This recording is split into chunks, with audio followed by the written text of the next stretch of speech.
Hey there, and welcome back. If you are settling in right now, perhaps drawing the covers up a little higher,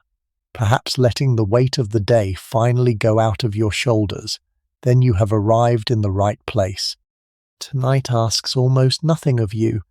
It asks only that you lie still, that the room around you grow hushed,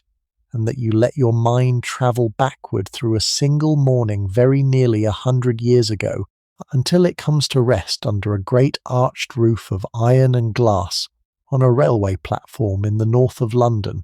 on a clear morning early in the summer of 1928. There is a train waiting there. It is, the posters of the age all insist, the most famous train in the world, and it is about to attempt something that no train in history has ever managed before. And somewhere out on the road north, hours from now, far past the spires of York, something will happen aboard it that ought not to be possible at all. A fresh pair of men will step out of a tunnel hidden inside the engine itself and take the controls at better than 50 miles an hour, and the train will not so much as pause to let them do it. We will come in good time to how that is done. For now it is enough to know that the morning is beginning, that the engine is in steam, and that you are about to step aboard and be carried the length of a kingdom in a single day.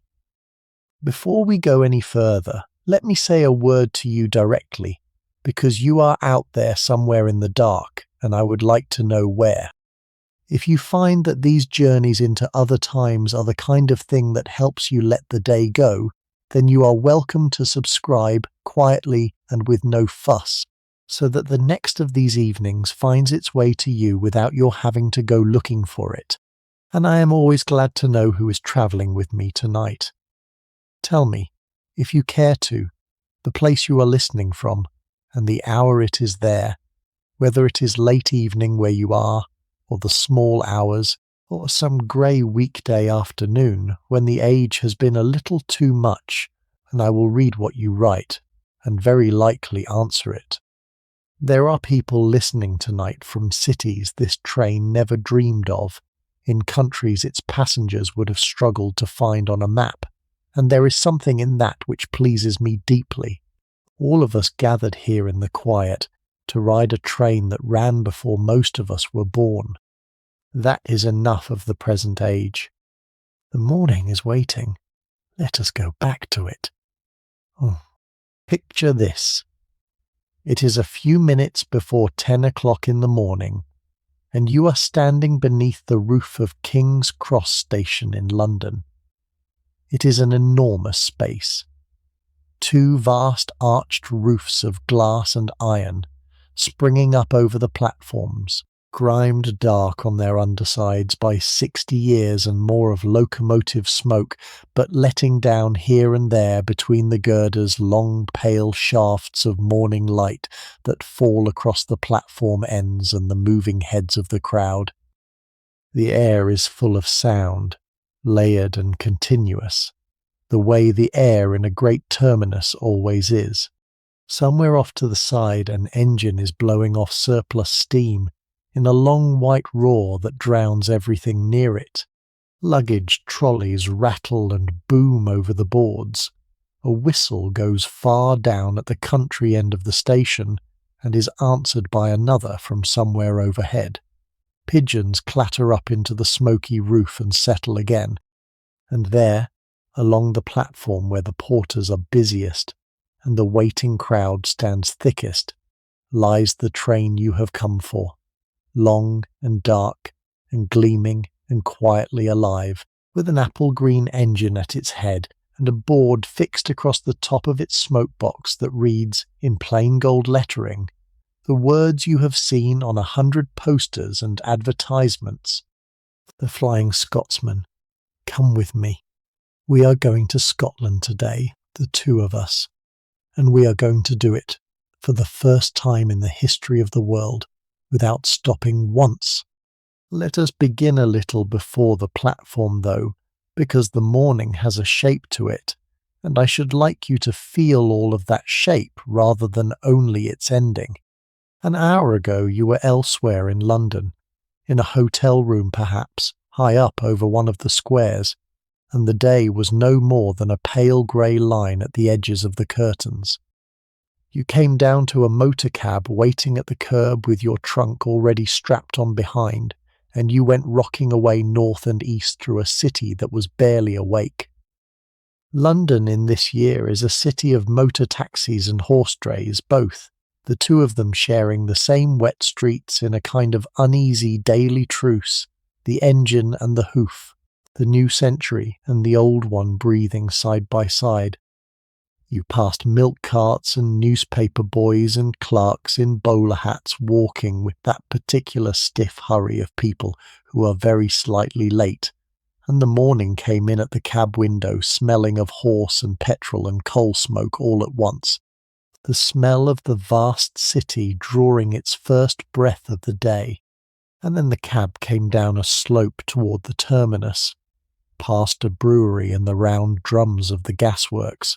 to the place the old maps still call Battle Bridge, where they say a queen of the ancient Britons once fought the Romans in a battle long since rubbed out of the ground, and there ahead of you rose the front of the station, two plain honest arches of yellow London brick with a square clock tower standing up between them. There is no grandeur to the front of King's Cross, and it has never pretended to any. Other termini in this city dressed their fronts up as palaces and cathedrals and great hotels. This one simply states in brick that trains for the north leave from behind it, and in 70 years it has never felt the need to say anything more. Inside, under the smoky roof, the world is louder and closer and brimful of leave-taking, and you should watch it a moment before you board, because it is its own kind of theatre. There are families seeing sons away, mothers holding on a beat too long. There is a clergyman with a black bag and an umbrella. There are two young women in the dropped waistcoats and close hats of the season, laughing over some private thing. There is an elderly couple standing very upright and not speaking at all, in the way that people stand when the parting between them matters far too much to be trusted to words. And the porters move through the whole of it in the uniform of the line, wheeling barrows piled high with leather cases and hat boxes and rugs, and the occasional canvas bag of golf clubs, because many of the people boarding this morning are bound for the famous links of the east coast of Scotland, for North Berwick and Gulan and Muirfield and the rest, where the golfing season is only just opening and the trains north fill accordingly. A guard walks the length of the train with a list in his hand and a watch in his waistcoat, checking the carriages off one by one. And up at the head of it, all the engine simply sits and ticks and breathes, a tall green machine with driving wheels taller than the men who tend them, a thin shimmer of heat standing over her chimney, not straining, not impatient, only waiting, the way a good horse waits at the start of a long road, with all her power gathered and held quiet beneath her. Stand under the roof a moment longer with me before we board, and let me tell you where you are, because this great terminus has its own long story, and you are standing in the middle of it. This station was raised 70-odd years ago now by the railway company that first drove a line north from London up the eastern side of the country, and they built it plainly, and they built it to last. Two great arches of brick and iron flung over the platforms, and a front of honest yellow brick with that single clock tower between the arches, and from the day it opened it has been the gateway of the north, the place from which every traveller bound for York and Newcastle and Edinburgh and the far highlands beyond has set out. Kings and statesmen have left from these platforms. Soldiers in their hundreds of thousands went north and came south again through this roof in the years of the war that ended a decade ago, and the women who saw them off stood where those families are standing now. Every great express of the Eastern Line has its birth here, under this smoke-blackened glass, and the smoke of 70 years of them has darkened the underside of the roof to the colour of an old kettle, and the light comes down through it in those pale shafts onto the heads of the crowd, as it has done morning after morning since before your grandparents were young. And the city outside its doors has been awake, in its working parts, for hours already, long before the leisured travellers came down in their cabs. London does not wake all at once. It wakes in layers, from the bottom up. While the people who will ride this train were still sleeping, the markets of the city were already roaring. The fruit and vegetable market and the meat market and the fish market, lit and loud in the dark before dawn, the carts coming in from the country, the porters with their loads, the vast business of feeding 7 million people getting underway in the small hours, so that the shops might be full by morning. The milk was coming into the city by the trainload, and going out again by cart, churn by churn, to every doorstep. The newspapers were coming wet off the great presses, and being bundled and flung onto vans. The lamplighters in the older streets that still burn gas were going their rounds to put the lamps out one by one as the sky greyed, as their fathers had gone round to light them at dusk. The first underground trains were rattling through their tunnels beneath the streets with the earliest of the clerks. By the time you came down to your waiting cab, the city had already done half a night's work in the dark, and it was that working, waking London, the markets and the milk carts and the newspaper vans, that your cab passed through on its way to this roof, the older, deeper life of the city going on beneath the leisured surface of it, exactly as the labour of the footplate goes on beneath the smoothness of the journey you are about to take. It is worth holding all of that, the 70 years of the station and the waking layers of the city, as you step up into the warm teak quiet of your coach, because it sharpens the strange privilege of what you are doing. Out of all that vast labouring city, out of the markets and the presses and the milk trains and the 7 million lives, you are one of the few hundred who will step aboard this particular train, this particular morning, and be carried in deep comfort the length of the kingdom, while the city you leave goes on with its working and its waking quite without you. The cab brought you through the real and grinding life of London to set you down at the threshold of a day in which you will lift not one finger and bear not one care. That contrast is the flavour of the thing. Behind you, the working city, awake since the dark. Ahead of you, the green country and the even lamp and the white cloth and the run north. You step over the threshold between the one and the other, up into the coach, and the door slides to behind you, and the labouring city is, for the next 8 hours, somewhere else entirely, going on without you, while you are carried away from it into the light. Walk up the platform with me toward your carriage, and look at the coaches as we pass them, because they are worth a look. They are not painted as the engine is. Their long bodies are panelled in real teak, the hard golden wood brought half across the world, varnished and rubbed and varnished again, until the grain of it glows like dark honey under the platform lamps, lined out in fine gold lettering with the name of the line and the number of each coach. They are heavy, solid, beautifully made things built up in the carriage works of the company by men who served long apprenticeships to learn how, and they have the deep gloss and the quiet confidence of expensive furniture. Each first-class coach is pierced along its side by a row of windows, and below them a row of doors, one to each compartment, with a polished brass handle to every door. Your carriage is well back along the train, deep in the first-class portion, and your porter has gone ahead with your trunk and stands now beside an open door, waiting for you, the morning light running gold along the varnished teak beside his shoulder. You step up from the platform into the corridor of the coach, and at once the character of the world changes. the noise of the station drops away behind you to a muffled murmur. The light turns from the grey open daylight of the platform to a warm enclosed gold, and the air around you smells of clean upholstery and beeswax polish, and the faint sweetish ghost of cigar smoke from 100 journeys past. A narrow corridor runs the length of the coach along one side, with a row of doors down the inner wall, each giving onto a compartment, and your attendant, a man in the dark uniform and waistcoat of the line, shows you to yours and stands back to let you go in first. It is very nearly a small room. 2 long bench seats face each other across a carpeted floor, upholstered in a deep blue-grey cloth that is soft under the hand,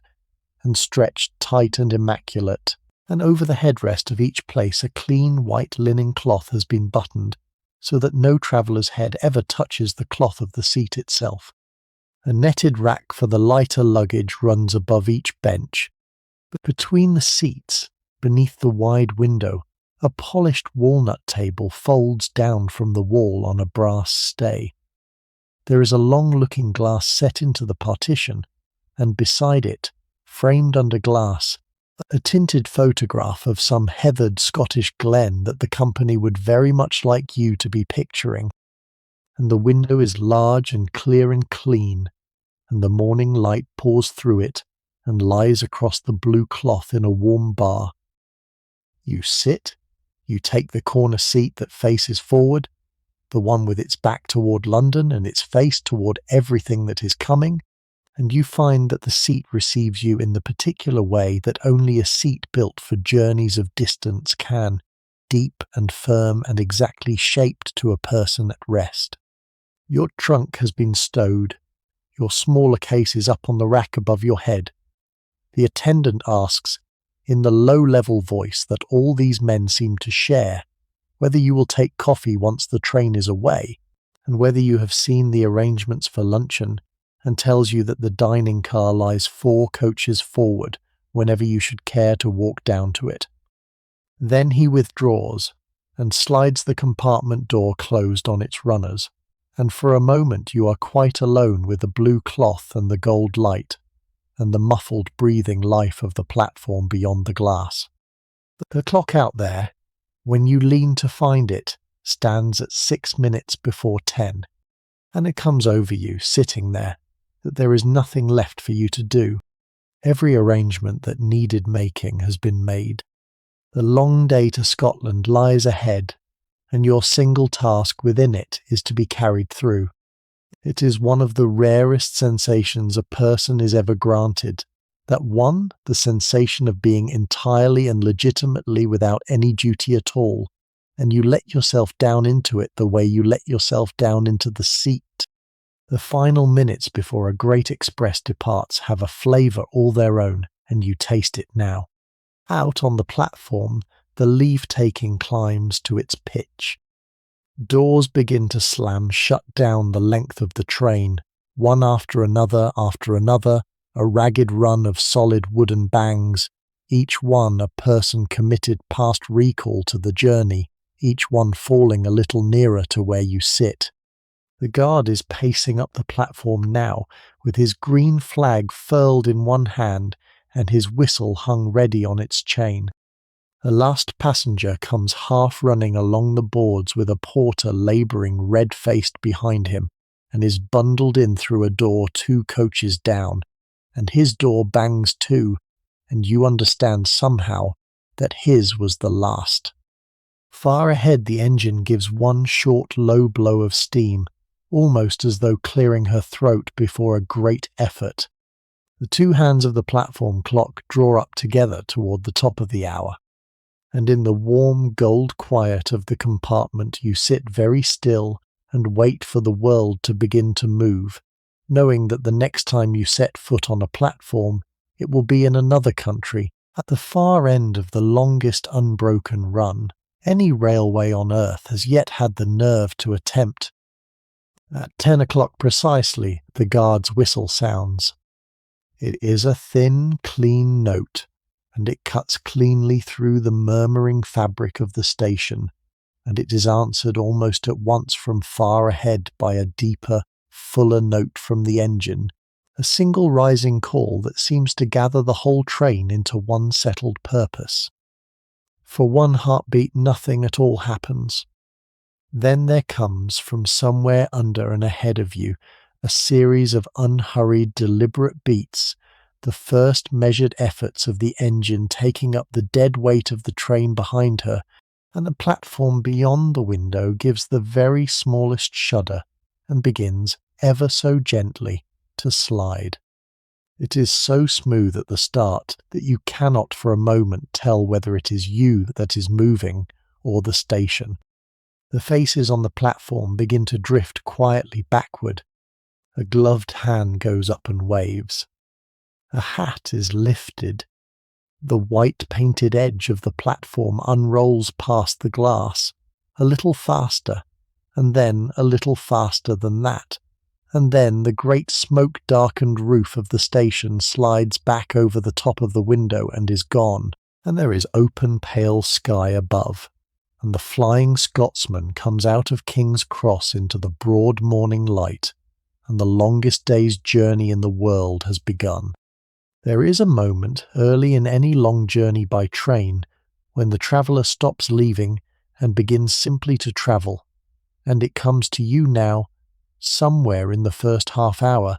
as the last of London falls away behind, and the country takes hold. Up to this moment some part of you has still been back in the city, half your mind still on the things left undone there, the door locked or unlocked, the letter posted or forgotten, the whole web of small concerns that the leaving never quite cuts through all at once. And then the train runs on, and the fields widen, and the city sinks away for good behind the last rise, and you feel something in you let go of it. Quite suddenly, the way a hand that has been gripping too long finally opens. London is behind you. There is nothing more you can do about anything there. The train has taken the decision out of your hands, carried you past the point of return, and in the strange freedom of that there comes a quiet relief,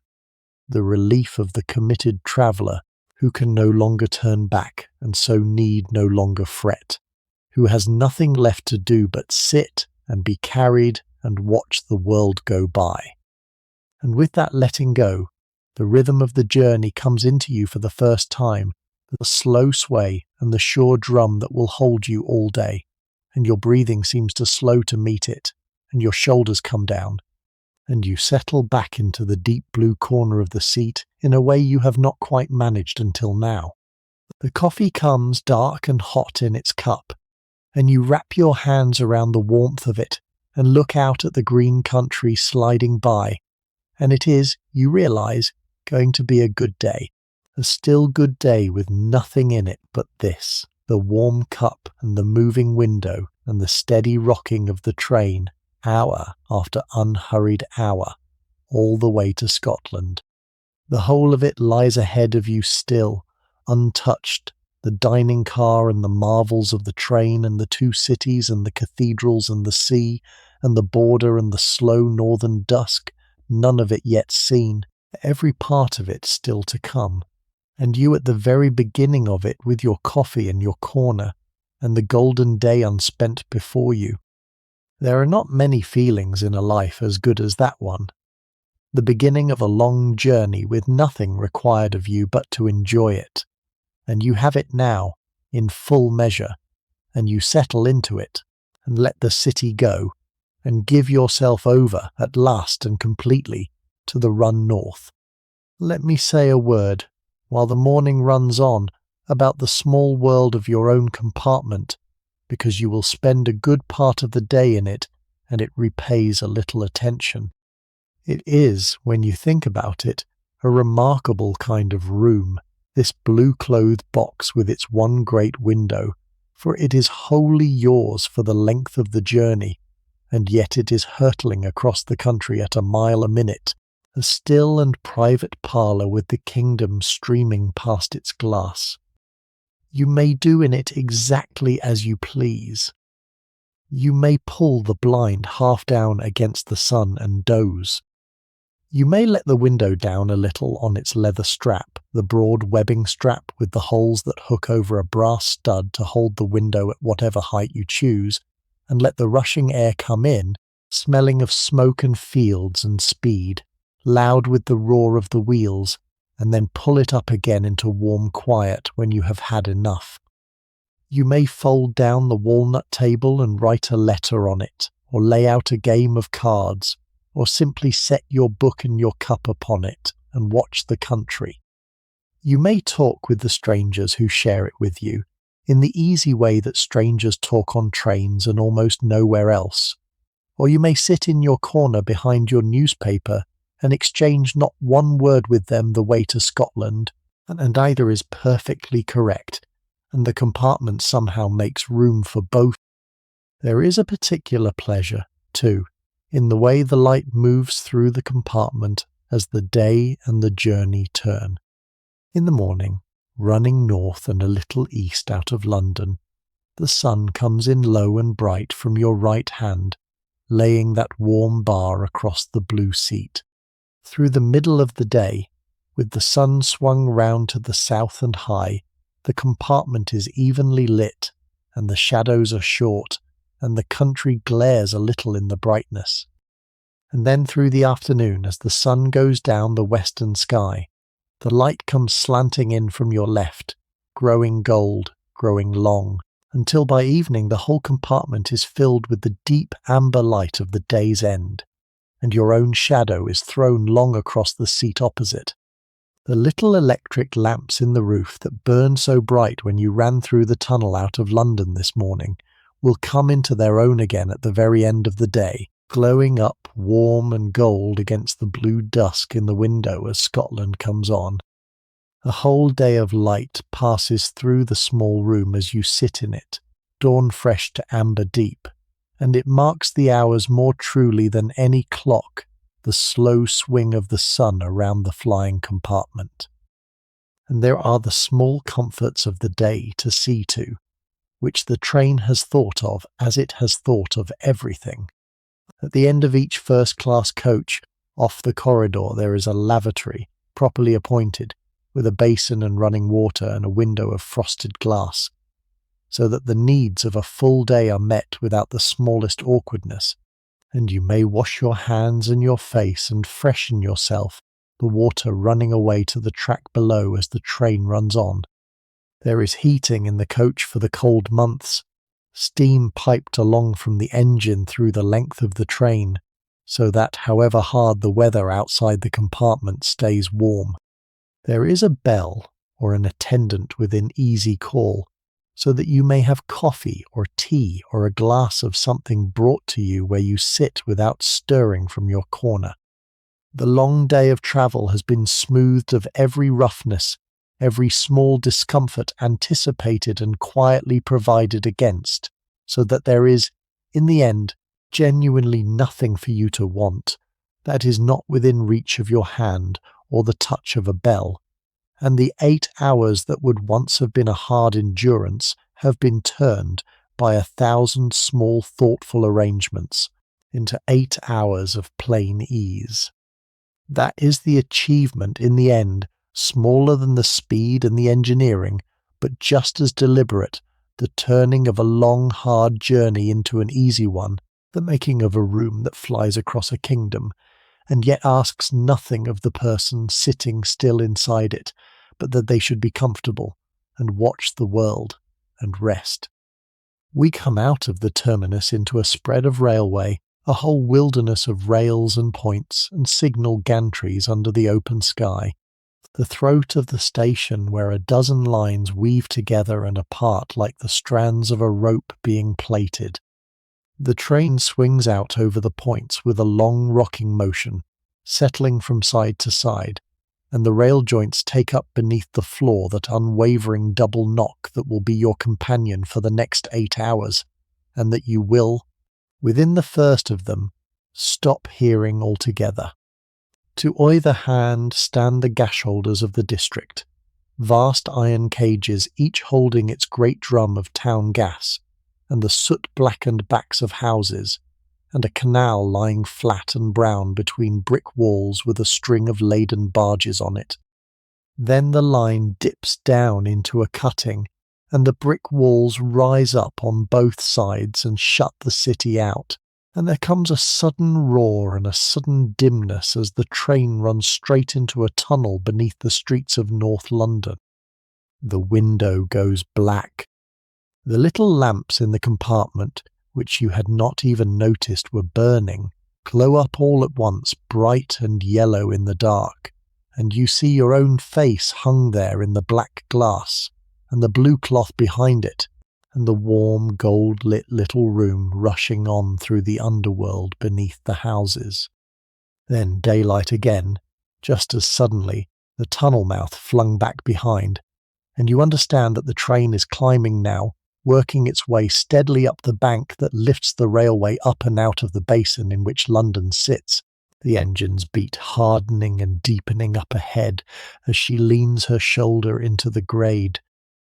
This climb out of King's Cross is famous among the men who drive these engines, talked of among them with a kind of wary respect, because it is a steep pull, and it comes at the very worst moment, right at the start, before the fire is properly hot and the engine is fully into her work. And you can hear her taking it. The exhaust beats up sharp and quick and hard from the chimney. Each separate beat a charge of used steam flung up and thrown away into the morning air, the rhythm of them quickening as she finds her feet. The suburbs of North London stream past the window, mile upon mile of them, the brick backs of endless terraces, the lines of Monday washing strung between them, the little allotment gardens with their bean rows and their tool sheds and their bonfires, a man straightening up from his digging to lean on his fork and watch the train go by, a knot of children clustered on an iron footbridge waving down at the carriages with both arms. The stations come and go without our touching them, their names sliding past on the platform boards. Finsbury Park, Hornsey, Wood Green, places we tear straight through in a blare of sound and a hard buffet of displaced air that rocks back the few people standing well clear of the platform edge. We are gathering real speed now, the rail joints quickening from a knock into a steady rolling drum, and the telegraph wires that run alongside the line have begun their long, endless game, dipping and soaring, sagging down from each pole and sweeping up to the next, on and on beside the window. London thins around us. The unbroken brick gives way to gardens, and the gardens to the first green fields, hedged and small, with cattle in them lifting their heads as we pass. The grip of the city loosens. The country opens out ahead, and the express, her bank behind her now, settles to her stride at last and begins, in earnest, to fly. Before the green country quite takes hold of us, let me tell you a little about the machine that is doing all this work at the head of the train, because she did not simply happen, and the man whose mind she came out of is worth a moment of yours.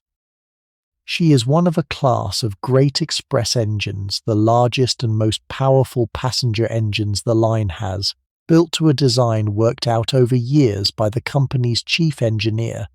a tall, quiet, courteous man who was, as it happens, born in Edinburgh, the very city toward which we are now flying, and who has spent all of his working life in the patient business of making engines that are at once more powerful and more graceful than the engines that went before.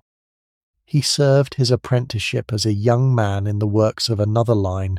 learned his trade among the lathes and the forges and the drawing boards, rose through the departments, and came at last to the head of the whole engineering side of this great railway, and from that high chair he has given the line a family of engines that other engineers come from across the world to study. The engine at the head of you is the fruit of that long labour. She rides on 3 pairs of those tall driving wheels, each wheel standing 6 feet and 8 inches high, taller than a tall man, and she has not 2 cylinders but 3, an arrangement that gives her a smoother, more even turning effort, so that her power comes down onto the rail in a steadier stream rather than in the harder beats of a 2-cylinder engine, and the clever linkage that works the valves of that hidden third cylinder, worked out by the chief engineer himself and named after him by the men who admire it, is one of the small famous pieces of cleverness of the whole steam age. All of this is going on, this even threefold beating of steam and steel, a few coaches ahead of where you sit, smoothed and muffled by the length of the train, so that what reaches you in your compartment is only that gentle, steady roll and that soft, far rhythm, the visible surface of a great and complicated effort whose workings are entirely hidden from you. That is the mark of well-made. The labour is enormous, and you feel none of it. You feel only the result, the smooth flight north, the country pouring by. And think for a moment of the men up there on the footplate at the front of her, in the open cab behind the boiler, because their morning began a very long time before yours did. While you were still asleep in your high hotel room over the square, with the day no more than a grey line at the curtains, those men were already at the great running shed away to the north of London, in the dark before the dawn, where the engines of the line are kept and tended and made ready. The fire in the engine had been lit hours before even that, in the small hours of the night, by a lone man whose whole task it is to wake the cold engines, building it up slowly from a few shovels of glowing coal into the roaring heat that raises the steam, for an engine this size cannot be woken in a hurry, but must be brought up to her heat gently over long hours, like a kettle that takes half a night to boil. The driver came and walked round her with his long-spouted oil can, going over her with his hands and his eyes, into the bearings and the joints, knowing her as a horseman knows a horse, feeling for anything run warm or worked loose.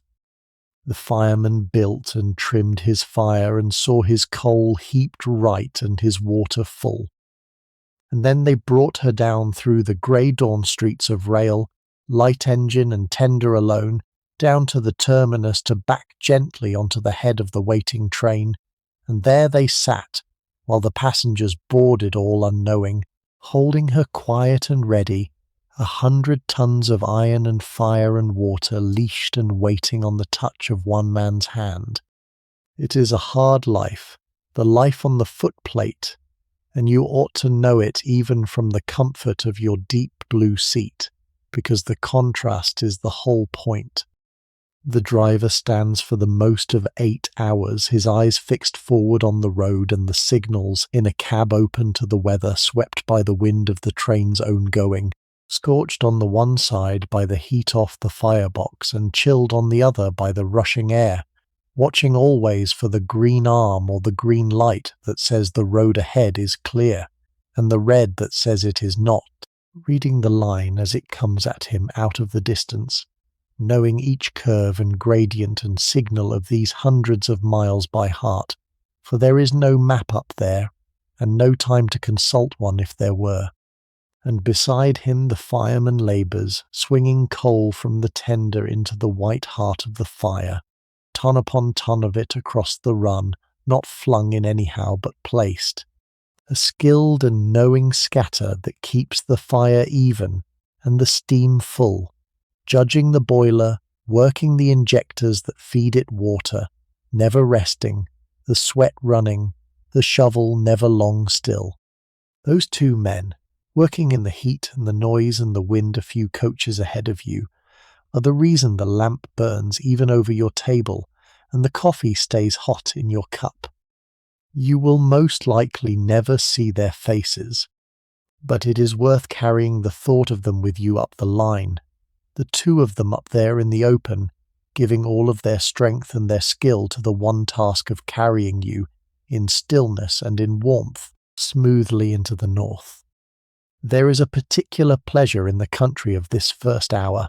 the soft-hedged farmland of the home counties in the freshness of the morning, and it is worth lingering on before the great flat racing miles begin. For this is England at its most domestic and its most tended, a long-settled, long-loved country where every field has been worked for 1,000 years, and every hedge was planted by someone, and every lane goes somewhere it has gone for centuries. The morning is still new over it. There is dew on the grass in the low meadows, silver where the sun catches it. Mist lies in the river, valleys, soft and white, with the tops of the trees standing out of it, and the train runs over a bridge, and for a moment you are looking down into a valley brimful of mist, with a church tower rising out of it like an island, and then it is gone. Smoke rises straight up from the chimneys of the farms and cottages in the still morning air, the breakfast fires being lit, the day's work beginning. And the work is everywhere, for this is a working country, and the morning is its busiest hour. There are men already in the fields with horses still, great patient, heavy horses leaning into the collar, drawing the plough or the harrow down the long furrows, the gulls following behind in a white cloud. There are cattle being driven in for the morning milking along a muddy lane. There is a shepherd on a far hillside with his dog, moving a flock. There is a woman pinning washing to a line in a cottage garden, and a man cycling to his work along a lane that runs for a moment beside the line, and a cart piled with churns waiting at a crossing gate for the train to pass, the horse standing patient with its head down, the carter watching the express tear by. And here and there among the working country there stand the great houses, set back in their parks behind belts of old trees, glimpsed for a moment across the fields as the train passes, a classical front of pale stone with its rows of windows catching the morning sun, a deer park with the deer grazing under ancient oaks, a lake with a temple beside it, an avenue running up to a door. These are the seats of the old families, the houses that have ruled the countryside around them for generations, and from the train you see them as the traveller has always seen them, in passing, across a distance, a glimpse of another and a grander life going on behind the trees, but the smoke rising from their many chimneys too, for the great house is waking just as the cottage is. The maids already long at work in the cold before the family stirs, the whole elaborate machine of it getting under way for another day. You see it for a moment, the big house in its park in the morning light, and then a belt of trees cuts it off and it is gone, and there is a village again, and a church, and the working fields. It is all going by you, the whole settled order of the old country, the cottage and the farm and the house, the plough and the churn and the deer park. The England that has been there so long it seems it must always have been there, and always will be, and you watch it slide past the window in the fresh of the morning, carried through the middle of it at a mile a minute, a passing observer of 1,000 lives and labours that will go on exactly the same when you have flown by and are gone. There is a gentleness in it, in watching a country at its quiet morning work from the warm stillness of a train, a sense of the long continuance of things, the fields that were here before you and will be hereafter, the work that goes on and on through all the generations, the deep unhurried life of a settled land,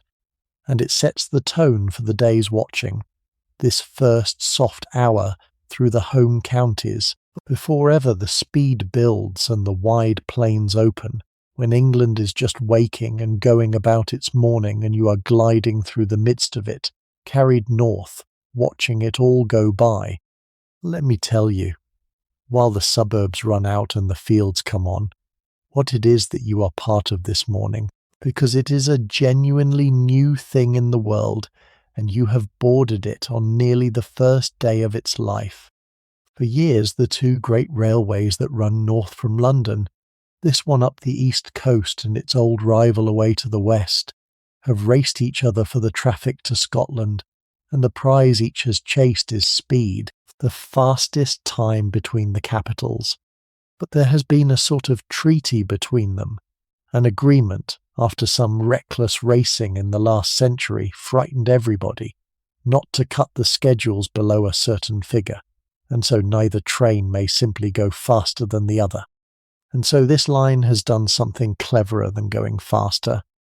It has decided to go further without stopping. The ordinary expresses on this route have always paused along the way, at York, at Newcastle, to take on water and change their crews and let passengers down. This train, from this season onward, will do none of that. It will run the entire distance from London to Edinburgh, 392.5 miles, in one single unbroken 8-hour bound, the longest scheduled non-stop run that any railway anywhere in the age has ever attempted. And to do it, the engineers have had to solve two hard problems, the problem of water and the problem of men. And the way they have solved both is hidden cleverly aboard this very train, and we shall come to each of them as the day unfolds. For now, simply hold the scale of the thing in your mind. From the smoke of London to the rock of Edinburgh, the body of England passing by outside, and the wheels never once ceasing to turn between the one city and the other. That is the journey you are on. The country we run into first, once London is truly behind, is the soft-hedged farming country of the home counties, gentle and green and close, a land of small fields and old hedgerows and church towers among the trees. The line here runs broad and straight and well graded, 4 tracks abreast in places, the fast lines and the slow, and on the slower roads to either side we overhaul lesser trains as though they were standing still, sweeping up on a local from behind, drawing level with its blur of staring faces at the windows, and leaving it dropping away astern in a few long breaths. The engine is in her full stride now, and the train has settled to the work, the swaying gone sure and rhythmical, the drum of the rail joints fast and even, the carriage rocking on its springs in a slow, easy roll that you feel you could give yourself up to for hours. Hatfield goes by, and a house glimpsed among its park trees. The land begins to rise and fall in long, low swells, and the line rides over them on embankments and slices through them in chalky cuttings, so that the view from the window opens and closes, now a wide green prospect of fields running to a wooded horizon. Now the close white walls of a cutting flashing past a few feet from the glass, with the wild flowers growing in its banks, gone to a streak of colour. And now would be a good time, before the long flat racing miles begin, to let me take you for a walk, because there is no earthly need to sit in your compartment for 8 hours, and the whole genius of a train, such as this one is, that you need not. It is built, when you come down to it, like a thin grand hotel laid over on its side and sent flying through the countryside, and you are free to move about the length of its inside exactly as you please. The coaches are joined end to end by enclosed flexible gangways, sealed against the weather and the wind, so that you can pass from any one carriage to the next without ever stepping out into the rushing air. This is the thing the railway men mean when they speak of the train being vestibuled throughout, and it is newer and rarer than you might suppose, this freedom to walk the length of a train while it runs, and it changes the whole nature of a great journey, turning the train from a row of sealed boxes into a single connected place that a person can wander through. So come out of the compartment with me. We slide the door back on its runner. We step out into the side corridor with its long row of windows giving onto the racing green fields, and we turn toward the head of the train, toward the engine, and we begin to make our way forward through the swaying coaches, our hands resting light on the polished wooden rail that runs along the wall at exactly the right height for precisely this purpose. The floor moves under you as you go, a slow roll and counter roll, and within a dozen steps you have learned without thinking the trick of walking a moving train, the loose, easy gait, knees unlocked, that lets your legs absorb the sway instead of fighting it, the timing that tells you to wait through a curve with a hand on the rail and to walk on through the straight. You pass the closed doors of other compartments, and through the glass of some of them you catch the lives of your fellow travellers laid out for an instant as you go by. A stout man already fast asleep with his newspaper, collapsed across his waistcoat and his mouth a little open. Two small children kneeling up backward on the seat with their noses to the window counting something out in the fields. A woman in grey writing a letter with the leather pad braced on her knee against the swaying, her pen lifting at each lurch. An old gentleman doing the crossword. A clergyman reading. Then a gangway, the steel floor plates shifting and grinding underfoot, and the loud bare rush of the wheels coming straight up at you through the join for a moment before the next door slides to behind you and shuts it out, and then the quiet warm length of the next coach, and the next after that, the train swaying along together northward through the morning,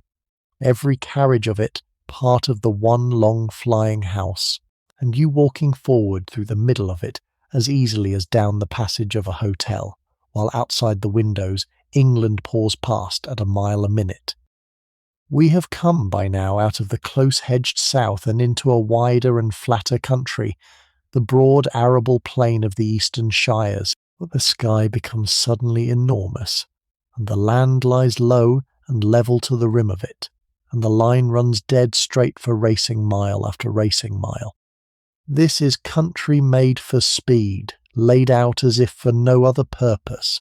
and the engine knows it and stretches out across it, and the rail joints are no longer a drum, but a continuous fierce singing hiss beneath the floor, and the telegraph wires dive and soar so fast they blur,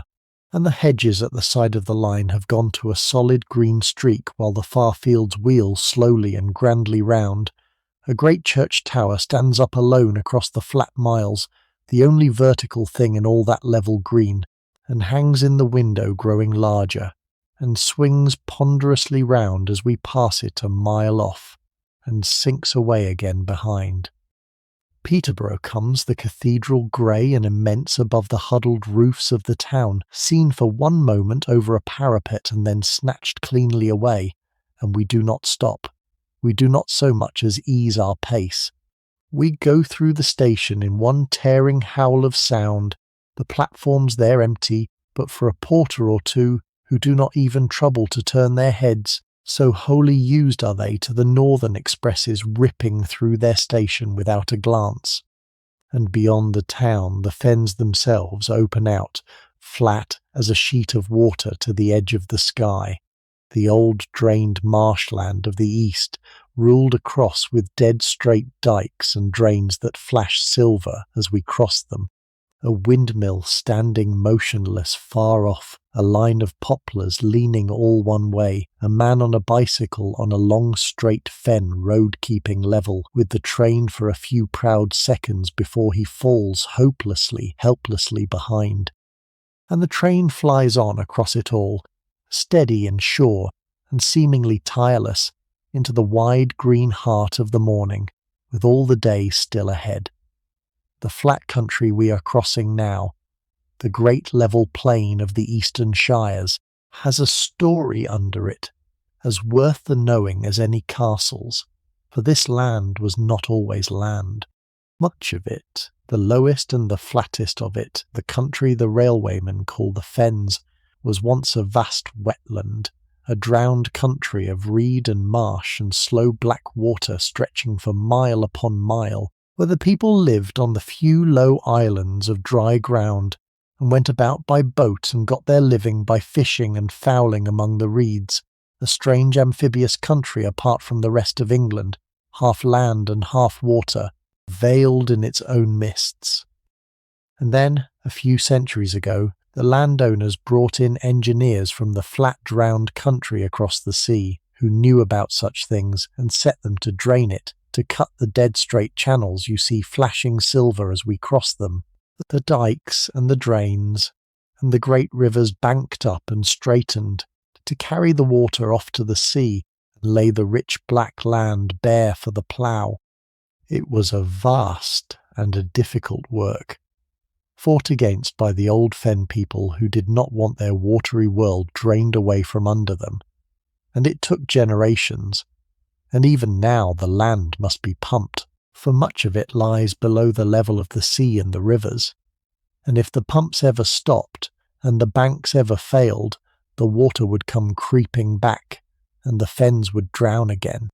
But drained it was, and the black peat soil proved the richest in England, and now it grows corn and roots in these enormous level fields under the enormous level sky.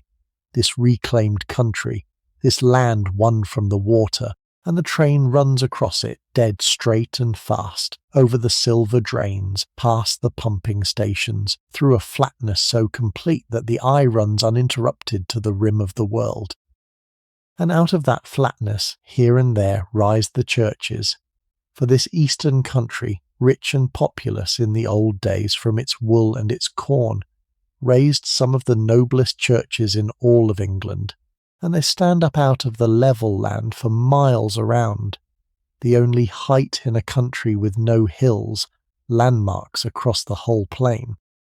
Peterborough you saw, its cathedral grey and immense above the town, its great west front a wall of soaring arches, one of the wonders of its age, raised by the monks 800 years ago and standing yet. And away across the fens, if you watch the horizon you may catch others, the famous towers and the octagon of the cathedral that stands on one of the old fen islands away to the east, a thing so vast and so improbable, rising out of that flat country that they call it the ship of the fens, sailing on the level land. These churches were the cathedrals and the abbeys of a wealthy medieval country, raised to the glory of God by people who had grown rich on wool and were not shy of showing it, and they have outlasted the wealth and the monks and the world that built them, standing now over a quieter and emptier land, grey and immense and serene, the great landmarks of the eastern plain, rising out of the corn and the black earth into the wide pale sky as the train flies past below them. It is a country that grows on you, the flat country, though people racing through it often think it dull at the first seeing. All that levelness, all that sky. But give it an hour and it works on you. The very flatness becomes a kind of grandeur, the enormous sky filling with weather, the light coming from edge to edge of the world, the churches standing solitary and proud, the straight lines of the drains drawing the eye away to the vanishing point, the vast horizontal calm of it. It is a country that teaches the eye to look far and the mind to grow quiet. And on a morning like this one, with the sun climbing and the corn green and the train running smooth and fast across the levels, it has a beauty all its own, a wide, calm, luminous beauty, the beauty of distance and sky, and the long reclaimed land lying open under the light, and you watch it go by, mile after level mile, and feel your own thoughts grow as wide and as calm and as far-seeing as the country itself. There is a story behind all this racing northward, and it suits the fast miles of the morning, so let me tell it to you while the fens run by. The contest between the two great routes to Scotland, this one up the eastern side of the country and its rival away over to the west, is an old one, older than anyone now aboard, and it once reached a pitch that the modern traveller, dozing in his deep chair, can scarcely imagine. For there came summers back in the last century when the two lines fell into open racing, each one cutting its times to the Scottish cities week by week, the trains leaving London at the same hour and tearing north by their separate roads, the one through York and Newcastle, the other through Crewe and Carlisle, the country following the contest in the newspapers as it might follow a horse race. The Times telegraphed ahead, crowds gathering on the platforms of the northern stations in the small hours of the morning to see which train would come through first. The engines were smaller then, and lighter, and the men drove them as hard as ever they dared, and a little harder, and the times came tumbling down, hour by hour stripped away, until the thing grew genuinely dangerous. The trains flung round curves at speeds those curves had never been built to bear, and wiser heads on both sides drew back at last, a little frightened of what they had begun, and made the quiet agreement that holds to this day, not to cut the schedules below a certain figure, so that neither line might tempt the other back into the madness. And that agreement, you see, is the very reason for the marvel you are riding inside. Forbidden to win by going faster, this line set out to win by going better, and by going further without a halt. If the clock could not be beaten, then the journey itself could be made into something the rival could not match, a thing of comfort and of style and of quiet astonishment, a day's run made without a single stop, with a French dining room and a barber, and a hidden corridor through the engine, so that a traveller choosing between the two roads to Scotland would choose this one, not because it was the swifter, for by treaty it could not be, but because it was, simply and obviously, the finer way to spend a day.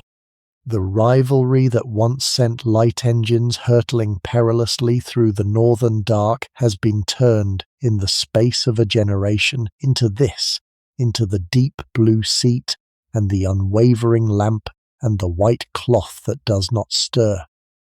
The competition did not end. It only grew up, and put on a white jacket, and learned to pour the coffee without spilling a drop. It is a thing worth knowing, too, that the line you are running on was not built as one line by one company, but was stitched together out of three, each one built by its own company in its own stretch of country. The southern part up from London,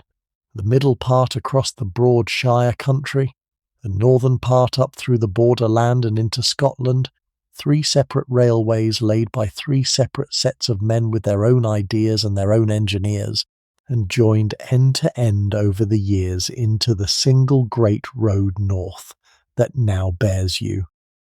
You cross in the course of the day from the metals of the one old company to those of the next without ever knowing it, the joins long since smoothed away, the whole made one. And over it all, since the war that ended a decade ago, a single great company now presides, the company whose name is lettered in gold along the side of every teak coach of this train, formed by the welding together of a whole crowd of older lines into one, so that the train you ride is itself a kind of union, an engine from one tradition, coaches from another, running on rails first laid by three companies now all gathered under one name, all of it bent to the single purpose of carrying you smoothly to Edinburgh. You need know none of this to enjoy the journey, but it pleases me to think, as the fens fly past, that the effortless thing gliding north is in truth the calmed and settled end of 100 years of rivalry and labour, and the joining together of many separate efforts, the whole of it now hidden under the gloss of the teak and the gleam of the silver, as the labour of the men on the footplate is hidden under the smoothness of the ride. Somewhere in the late morning, after the fens have fallen behind, and the land has begun to roll again, the train comes to one of the famous stretches of the line, and you will feel it in the running, even if you do not know it is coming. For the line here climbs far up to a summit, a high point in the country where the railway tops a ridge of hills, the engine working hard and steady up the steepening grade, her beat deepening and slowing a little as she leans into the miles of climb, the country rising about her, and then, at the top, the line tips over the summit and begins to fall, and the engine's note changes altogether. The hard beat of climbing eases. The regulator comes back,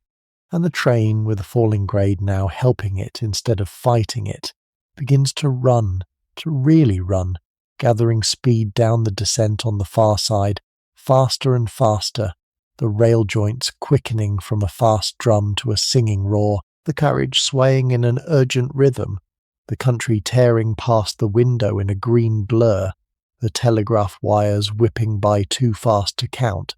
And you understand, sitting there gripping the arm of your seat with a sudden grin, that this is the fastest you have ever travelled in your life. That the train is flying down this bank at a pace that touches the very edge of what was thought possible. The whole 100 tons of engine, and the train behind it pouring down the gradient like water down a hill. This is the stretch where the records are made, on runs when the men have a mind to make them, the climb to the summit and the long glorious fall beyond it, where a driver who knows his engine and his road can let her out and see what she will do, and where in years to come on this very bank an engine of this very family will be timed at speeds no one in anyone had thought a thing on rails could safely reach. But even on an ordinary run, an ordinary fast scheduled run like this one, you feel the thrill of it, the surge of the descent, the train running free and fast and sure down the bank in the bright late morning, and it is one of the moments the passengers remember, the moment the train seems to throw off its dignity for a minute and simply run, like a horse let out to gallop, for the pure joy and power of the going. And then the bottom of the bank, and the grade levels, and the engine takes up her work again,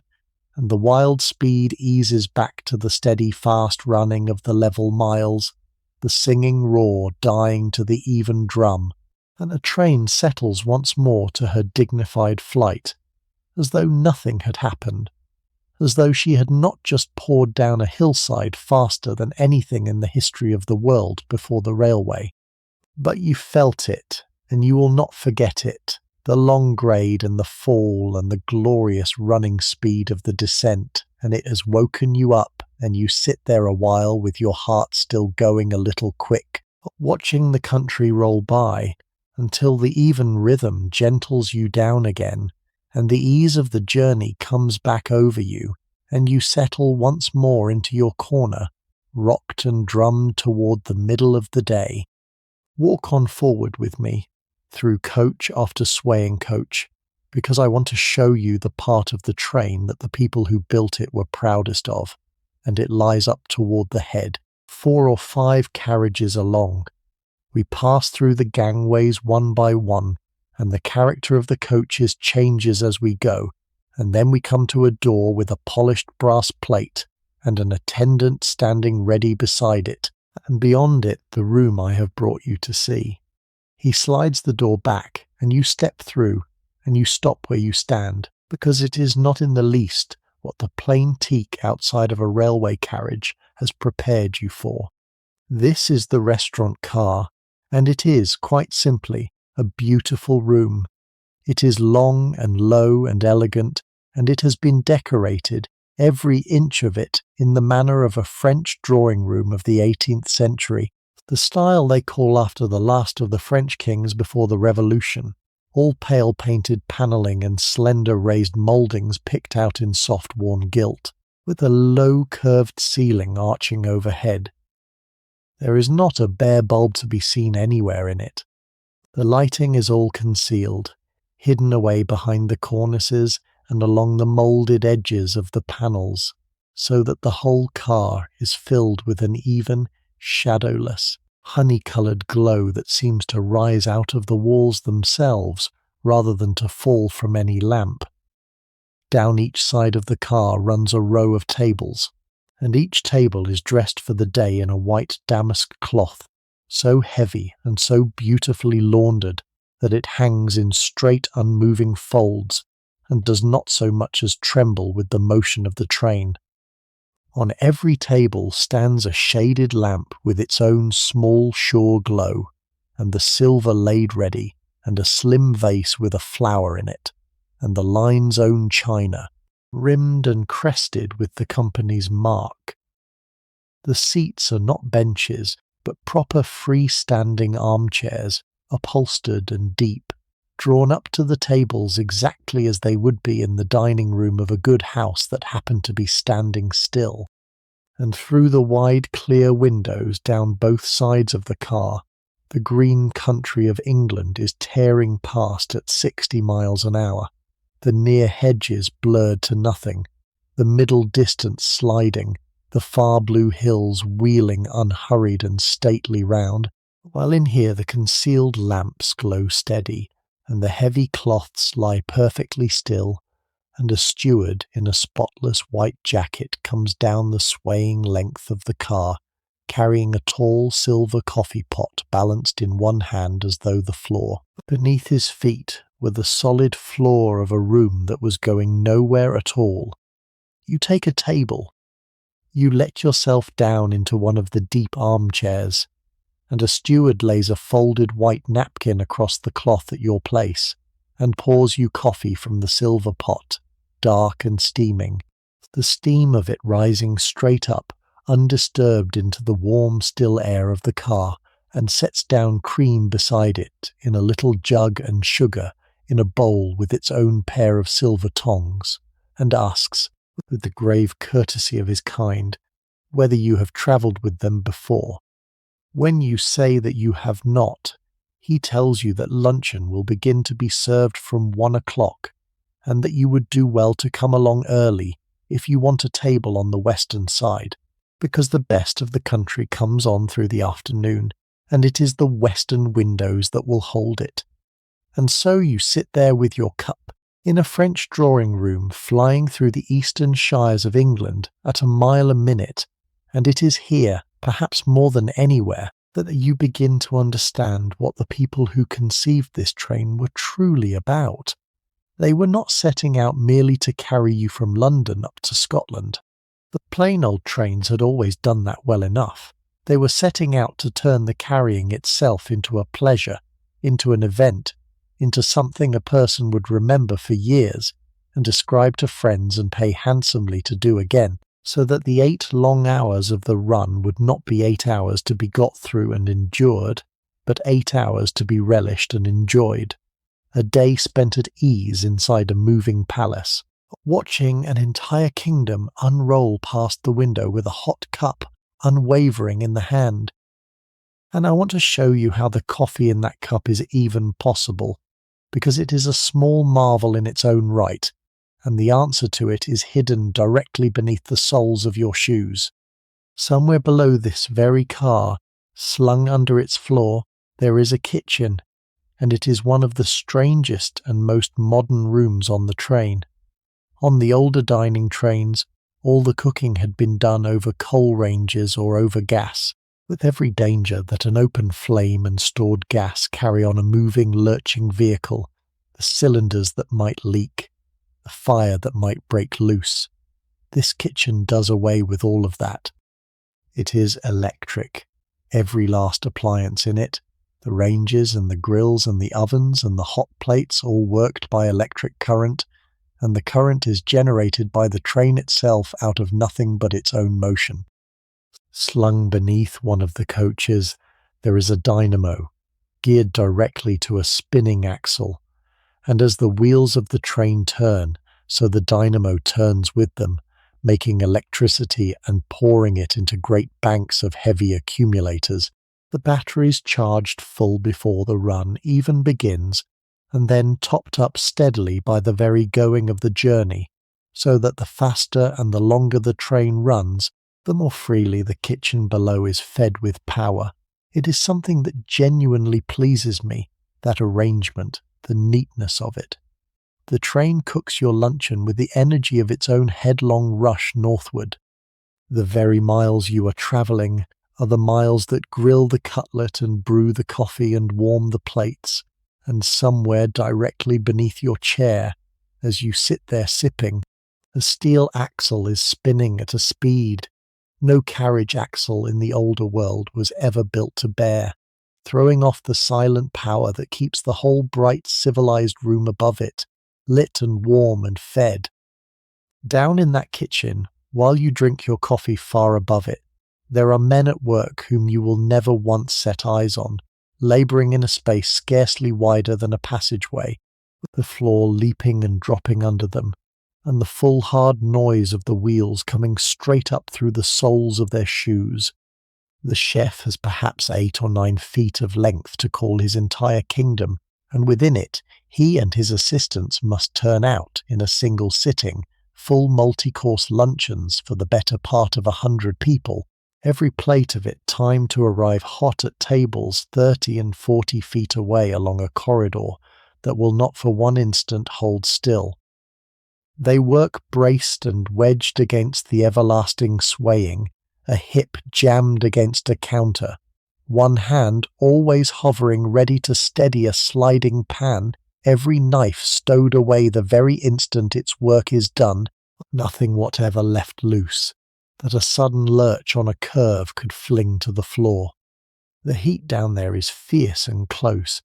the electric ranges glowing, the low windowless walls pressing in, the air thick, and yet the plates that come riding up from it to the bright tables above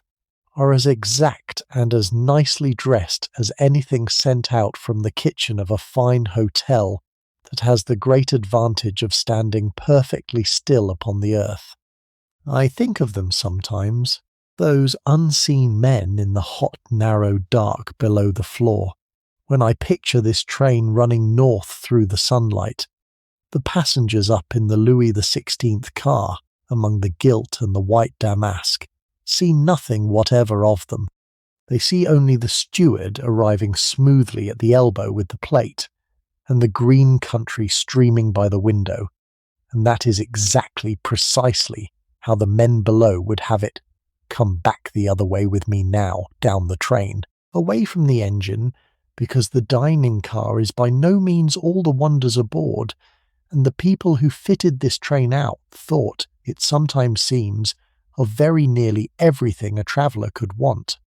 A few coaches back we come to a part of the train fitted up like no other, a whole carriage given over to a row of little public rooms, with small illuminated signs projecting from the wall above each door, exactly like the signs that hang along the corridor of a good hotel, so that you walk slowly down and read them off one after another as you pass. The first door on the left is lettered, in neat capitals, hairdressing saloon, and if you put your head inside you find a proper barber's chair bolted down solidly to the floor, and mirrors, and a man in a white coat with his combs and his scissors and his razors and his bottles of dressing, all ranged and racked and clipped in place, so that nothing can slide an inch, and he will cut a gentleman's hair, or shave him, or set and dress a lady's hair here, in this little room, while the train runs north at full speed beneath them, so that a passenger who came aboard at King's Cross looking like the worn-out end of a long working week may step down at the far end in Edinburgh looking like the fresh beginning of a holiday. The razor work in particular, they say, calls for a steady wrist and a weather eye kept always on the line ahead through the little window, but the barber learns in time to feel the curves of the road coming through his feet, and to lift the open blade clear at exactly the right instant,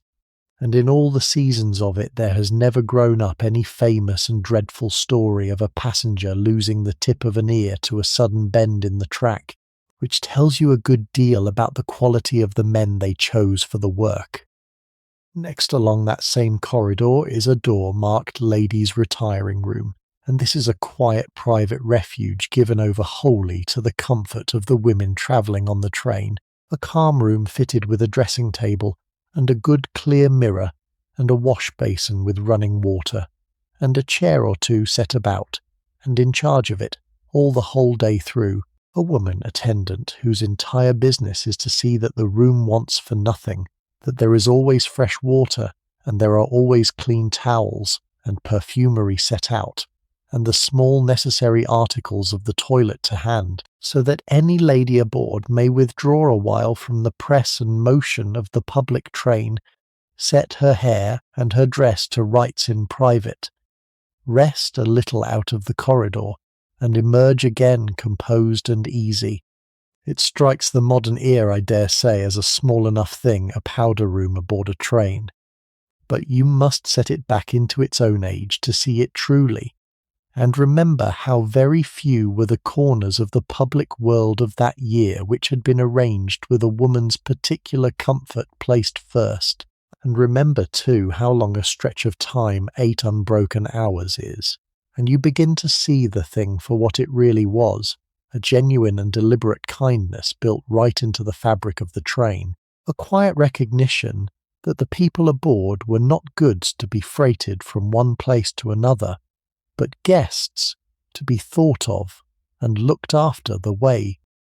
and moving among every part of it, up and down the swaying length of the corridors the day long, there is one more figure I must be sure to introduce you to, for he belongs to the train as surely as the chef below the floor or the barber in his little saloon, and that is the travelling newsman. He is a man of the bookstall company, whose name hangs on its green boards over the stall in every railway station in the land, and he walks the train all day with a basket built to a special and peculiar shape, narrow and deep, and made to be carried close along the side,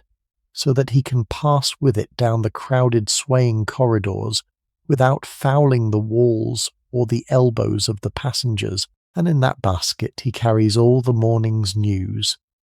all the London papers, bought damp off the presses at first light and brought aboard before the train left, the weekly journals and the illustrated magazines, and best of all to my mind the very newest books, the novels and the travel tales and the memoirs published that very morning, so that a passenger leaving the capital behind him need miss nothing of the world he is quitting, and may buy, somewhere out beyond Peterborough with the fens flying past, a book that went on sale in the shops of London only hours before, and read it clean across the broad fields of Yorkshire, with the ink of it scarcely dry on the page. He taps at your compartment door, the newsman, and offers in the deep basket, and you take a paper and a magazine from him, and he touches his cap and passes on down the train, and the whole printed news of the morning goes with him, carried north at a mile a minute into a countryside that will not read it until tomorrow. It is worth a thought, as you sit at your ease in the dining car, where all of this comes from, the whole apparatus of the meal, because none of it simply appears.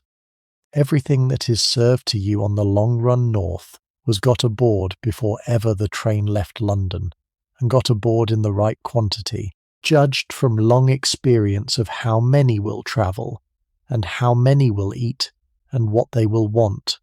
so that there shall be enough, and not a wasteful great deal too much. In the dark of the early morning, while the engine was being readied in its distant shed,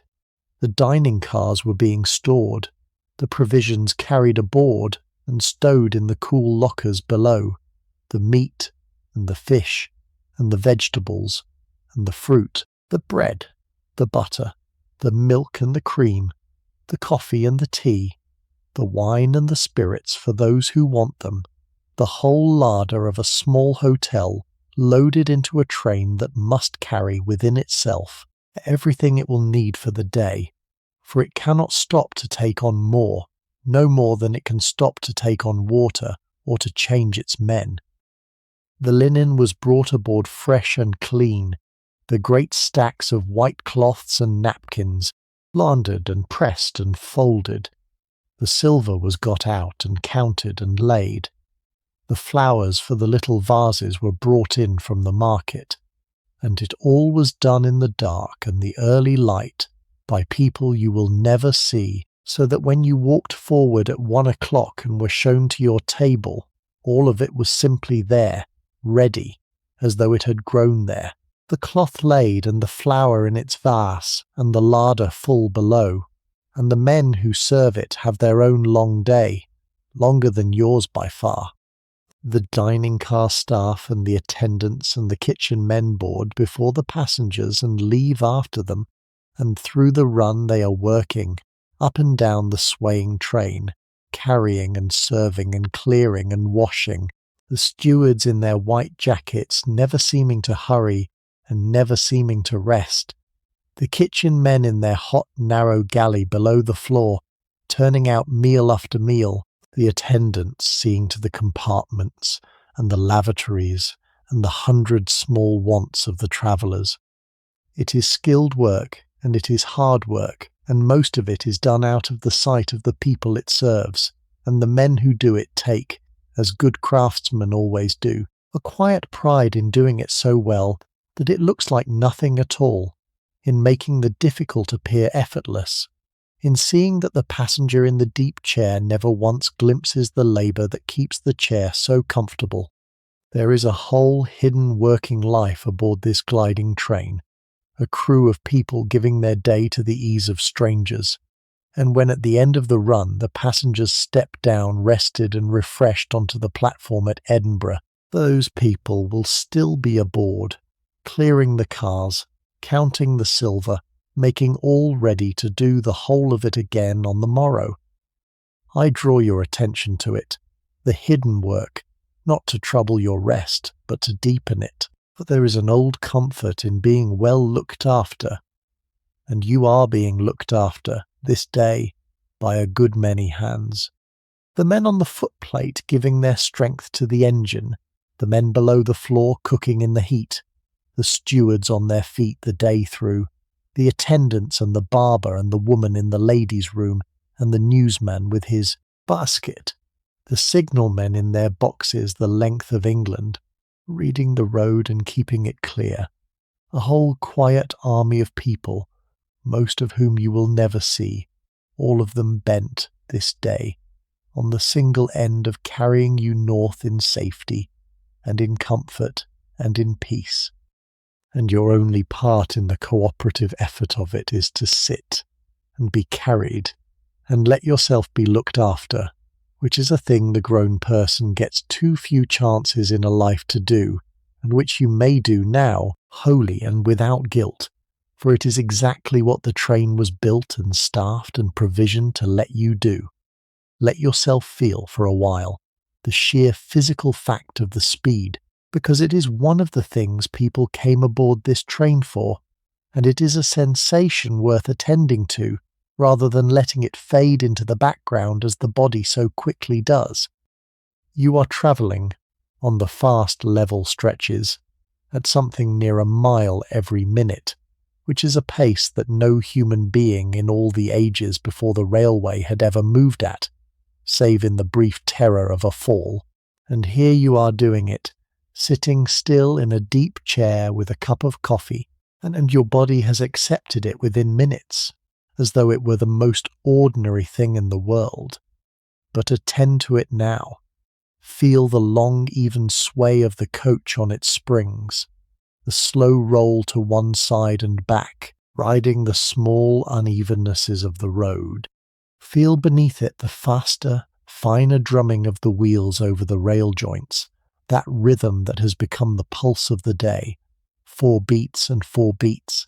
The sound of the steel wheels crossing the small gaps where one length of rail meets the next, a rhythm that quickens on the fast stretches until the separate beats run almost together into a continuous singing hum, and slows again to a distinct knocking when the train eases. Feel, when the train sweeps through a curve, the gentle lean of it, the way your body is pressed a little into the seat or away from it,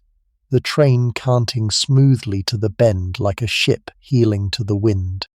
These are the sensations of speed, and they are pleasant ones, deeply pleasant.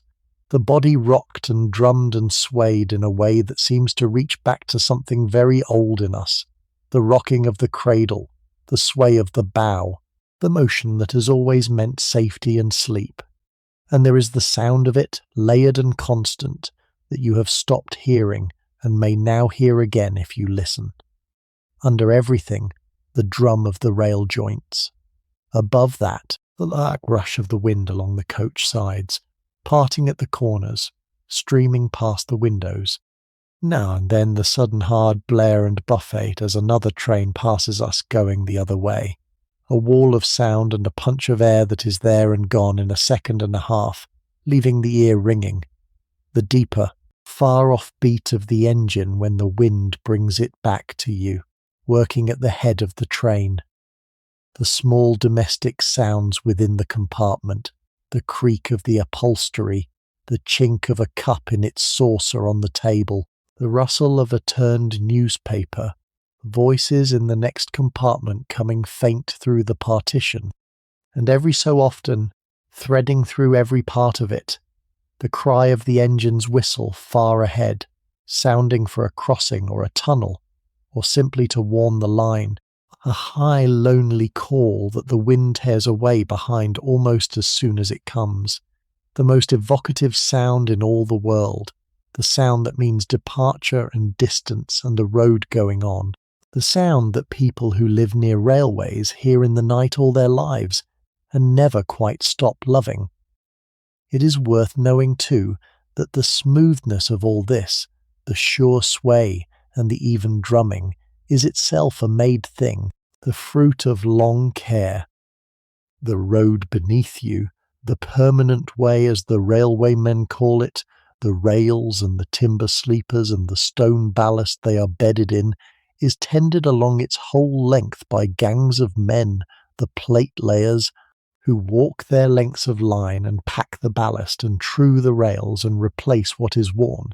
so that the road stays smooth and straight and safe under the hammering of the great expresses.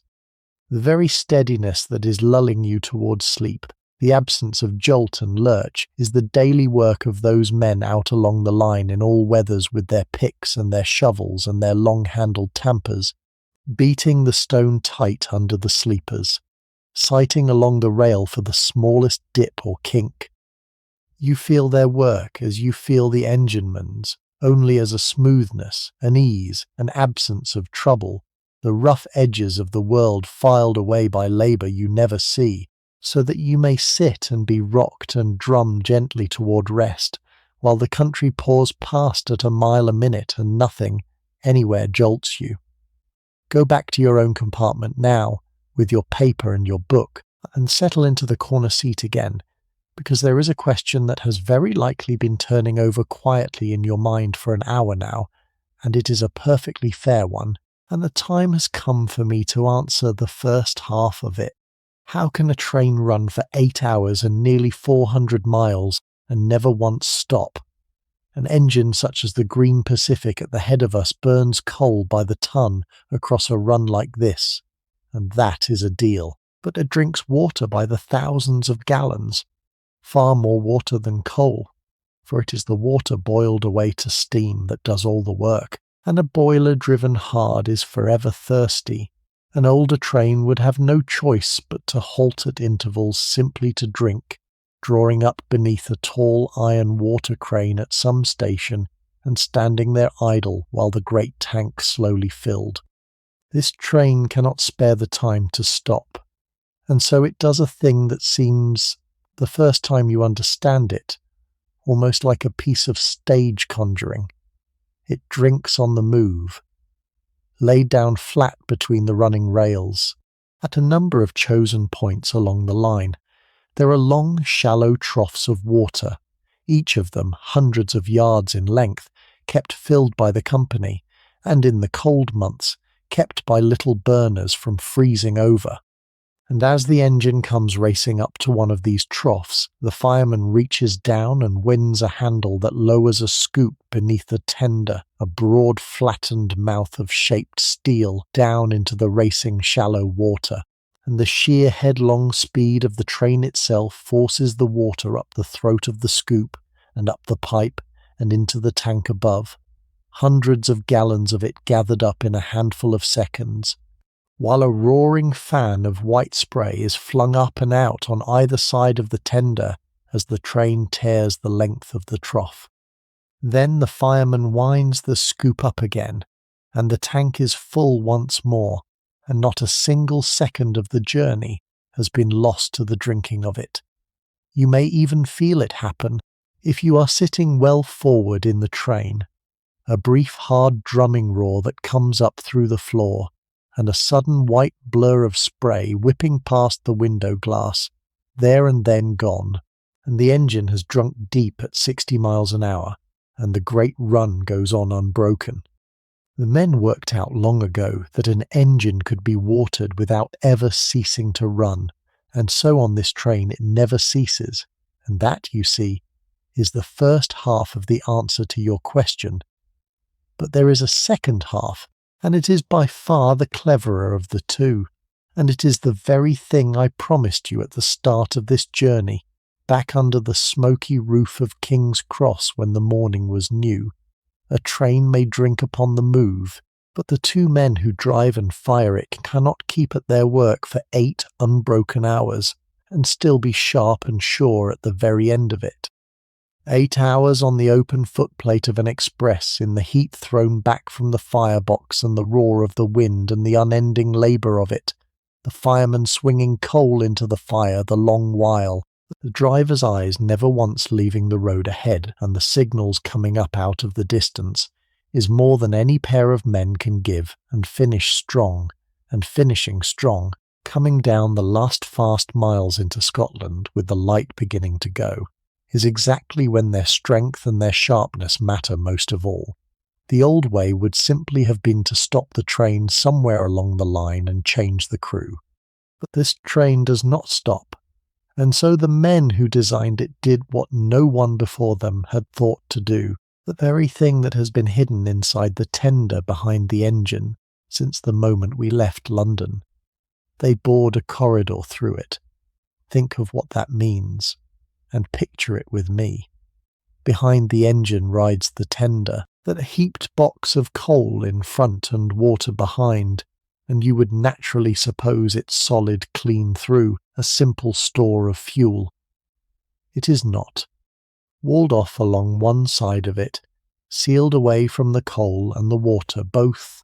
there runs a narrow low passage, just wide enough for a single man to edge along it sideways, leading from a small door at the very back of the engine's cab, through the length of the body of the tender, to a flexible gangway and the front coach of the train beyond. And so, somewhere out here in the middle stretch of the run, a thing takes place that no passenger who has once seen it ever quite gets used to, however often he makes the journey. A second crew, a fresh driver and a fresh fireman who have ridden thus far at their ease as passengers in the train, rise from their seats, go forward to that small, unremarkable door, and pass, one man at a time, through the dark, roaring tunnel inside the tender, edging along sideways in the cramped blackness, with the wall of coal walled off on the one hand and the rushing of the wheels filling the world, while the train runs on at better than 50 miles an hour beneath their feet. They come out into the cab at the far end, into the heat and the daylight and the wind, and there, with the engine at full song and the rails streaming away ahead into the distance, the change is quietly made. The fresh driver takes the regulator handle from the tired driver's hand. The fresh fireman takes up the shovel from the other and reads the state of the fire, and the two relieved men edge back in their turn along the dark corridor of the tender to go and take their well-earned rest in the comfort of the train, and through it all the express has never for one instant eased its pace. It is, when you grasp it fully, one of the small, quiet marvels of the entire age, this passing of men through the living body of an engine at speed, and it is happening right now, this very minute, somewhere up ahead of where you sit, while you turn the pages of your morning paper, and you would never in the world know that it had occurred but for the fact that I have told you so. That is what the hidden corridor in the tender is for. That is the second half of the answer. That is how a train runs for 8 hours and never stops. Doncaster comes up well before the middle of the day, and it is worth your laying the paper down and watching for it through the window, because this plain busy town has a particular claim upon the very train you are riding in.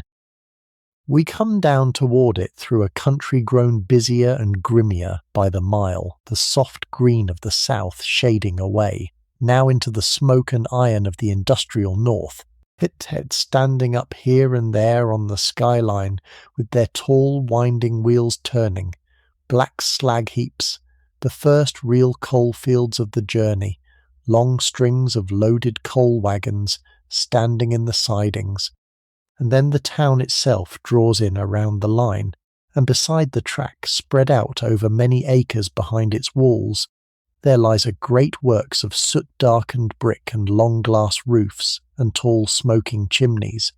and the air around it is full of the clang and beat of iron being shaped and hammered. This is the plant, as the railwaymen call it, the place where the company builds its engines, and it is here, within these very walls, beside this very line, that the apple green Pacific now hauling you north was herself built, lifted into being out of steel plate and iron casting and copper pipe by the skilled men of this town,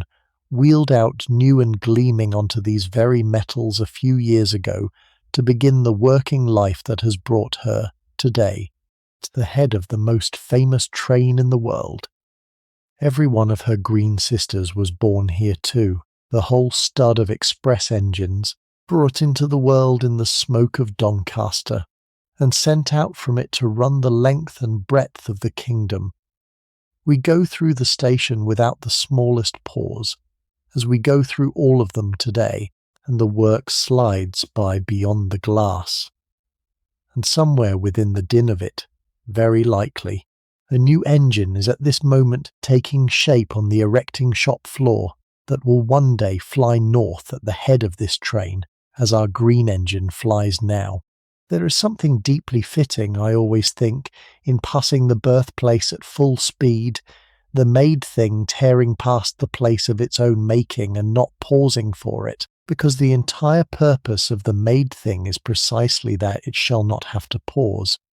By now it is well past noon, and word has come quietly down the length of the train that luncheon is being served, and so you make your way forward once again, along the swaying corridors and through the booming gangways to the bright French car you visited in the cool of the morning, and this time you find it wholly transformed and quite full. Every table is taken, every deep armchair occupied, the white cloths now laid out with the full apparatus of a proper meal, the silver and the glass and the cruets, and the stewards in their white jackets are moving up and down the rocking aisle in a steady, patient stream with the plates held high and level above the heads of the seated. The warm, still air of the car is thick now with the good smell of roasting meat and hot coffee, and the low, pleasant, continuous murmur of 100 people settling to their ease. They find you a place, and you sit, and the meal begins to come to you in its courses, every dish of it carried up from that hot, cramped electric kitchen, slung beneath the floor and borne the swaying length of the train without a drop spilled, or a plate gone cold along the way. There is soup to begin, ladled at the table from a silver tureen, with a long-handled silver ladle, the steward timing the slow swing of the car so that the soup goes cleanly into the plate and not into your lap. There is a course of fish to follow it. Then the main business of the meal, a joint of meat carved from the trolley at the end of the car and brought to you with vegetables handed round in covered silver dishes, and a sauce poured from a silver boat, and all of it hot, the whole of it exact, every part of it served as gravely and as well as in any dining room on the firm earth. But there is a sweet to come after,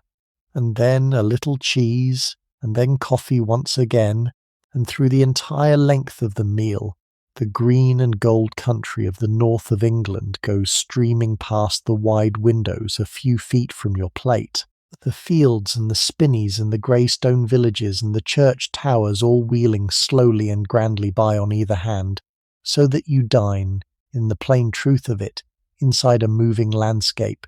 the kingdom turning past you on both sides while you lift your glass to your lips. Hold that picture in your mind a moment, before we run on north, because it is the very heart of the whole thing, the precise image that the train was conceived and built and fitted out to create. A white damask cloth lying in straight, heavy folds, not stirring. A shaded lamp with its small, unwavering glow. The cool weight of good silver in your hand. The low, contented murmur of easy people all about you, and then beyond the clear glass, close enough almost to touch, the entire kingdom flying past at a mile in the minute. The hedges and the rivers and the grey church towers and the grazing cattle and the distant men in far fields, who straighten from their work to watch the great train pass, and are gone behind before they have well finished lifting their heads to. You are sitting perfectly still, and you are flying. You are at rest in a quiet, bright, warm room, and you are crossing an entire country at a speed that would have seemed plain witchcraft to your own grandparents in their day. Both of those things are wholly true at the very same instant, and the strange doubled wonder of it never quite wears thin. And that, far more than the bare speed of the thing, far more than the cleverness of the engineering hidden about the train, is what the people who made it were truly offering you. The feeling of being carried in deep comfort and in real style, straight through the middle of the world, while the world itself does all the moving, and you, for once in your life, do none of it at all. York announces itself across the flat green miles from a long way off, in the way that only the very great cathedral cities can, by a single grey shape that stands up over the land where all else lies low. You see it first far ahead across the wide level vale, the vast pale bulk of the minster, the mother church of the north of England, its towers square and immense, and riding high above the huddled red roofs of the city, like a ship riding above a low harbour. And for some minutes, as the train runs in toward the place, it simply hangs there in the window, growing and growing, until you can make out the line of the nave roof and the two great west towers, and the broad central lantern tower over the crossing. Then the old city closes in around the line, the ancient red-tiled roofs, a sudden clear glimpse of the grey medieval walls that still ring all the town. Walls with their gateways and their parapet walk along the top, where you can see two figures strolling, and the train comes sweeping into the station, which is itself one of the genuine wonders of the line, a great curved train shed roofed over in iron and glass that bends round in one long graceful arc, so that standing within it you cannot see from the one end to the other, the platforms curving away and away out of sight beneath the soaring sweep of the roof. And even here we do not stop. We sweep through the curve of the vast station at a restrained and stately pace, slowed but never halted, the platforms thronged with people waiting on slower trains who turn as one to watch the famous non-stop go gliding through their midst, and the iron roof passes over the top of us and falls away behind, and the grey walls and the immense minster wheel slowly off to the south, and we are out at the northern end, and running freely again, out into the afternoon, into the long, quiet middle of the kingdom, with more than half the journey now lying behind us, and the very best of the country, as the steward promised, still to come. York deserves more than the minute the train gives it, so let me hold it a moment longer in the mind as we run on north, for it is one of the finest cities of England, and one of the very greatest of her railway cities, and we have just swept through the heart of it. It is an old, old place, older than almost any city in the land, a city the Romans built and made the capital of their north, where an emperor was once proclaimed, and then the city of the Saxon kings of the north, and then a great city of the Danes who came and settled and traded here, and then through all the Middle Ages one of the chief cities of the kingdom, second only to London, rich on woolen trade, its streets crowded, its churches many, its great minster rising over all. And that minster which you saw riding above the roofs, the vast pale bulk of it with the square towers, is the mother church of the north of England, the seat of the Archbishop, one of the largest medieval cathedrals in all of Europe, built and added to across centuries, famous above everything for its glass, for it holds more of the old medieval stained glass than any other church in England. Acres of it, great windows of it, glowing like jewelled walls when the sun comes through, miraculously spared through all the wars and the changes of religion that shattered so much else. The long history of the North is gathered in that one building, and you saw it for a moment over the rooftops and it was gone. And round the old city still run the walls, the medieval walls, almost the whole circuit of them, grey stone with the gateways the city called bars, high fortified arches over the roads, and the walk along the top where you glimpsed the figures strolling. One of the finest rings of city walls left anywhere in England, enclosing the huddle of ancient streets, the narrow medieval lanes with the upper stories of the houses leaning out over them, a whole preserved old city within its grey stone girdle. To walk those streets, which you cannot do today, but which I should like you to picture, is to walk in the Middle Ages, the timbered houses, the little churches at every corner, the minster always there at the end of a street, rising over all. It is a city that has kept its past, as few have kept it, and the train sweeps through the very middle of it, through that curved glass station under the walls, the old city on every side. For York became, when the railways came, one of their chief strongholds, a meeting of many lines, a place where the railway companies had their works and their offices, where engines were built and trains were made up, and the whole business of the railway gathered. The men of York built engines and carriages, ran the traffic of half the north, made the city a capital of the railway age, as it had once been a capital of the Romans and the Danes.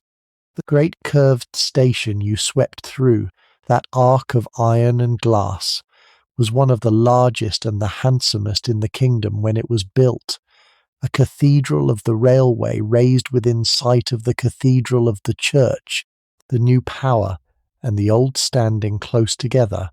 under the same northern sky. And so when the Flying Scotsman sweeps through York, slowing through the long graceful curve with the medieval city and the minster and the grey walls all wheeling past beyond the glass, it is passing through one of the homes of its own kind,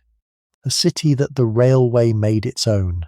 and there is a fitness in the slowing, almost a courtesy, the non-stop easing its pace as it passes through the capital of the northern railways, before it gathers itself again and runs on out into the vale and the golden afternoon.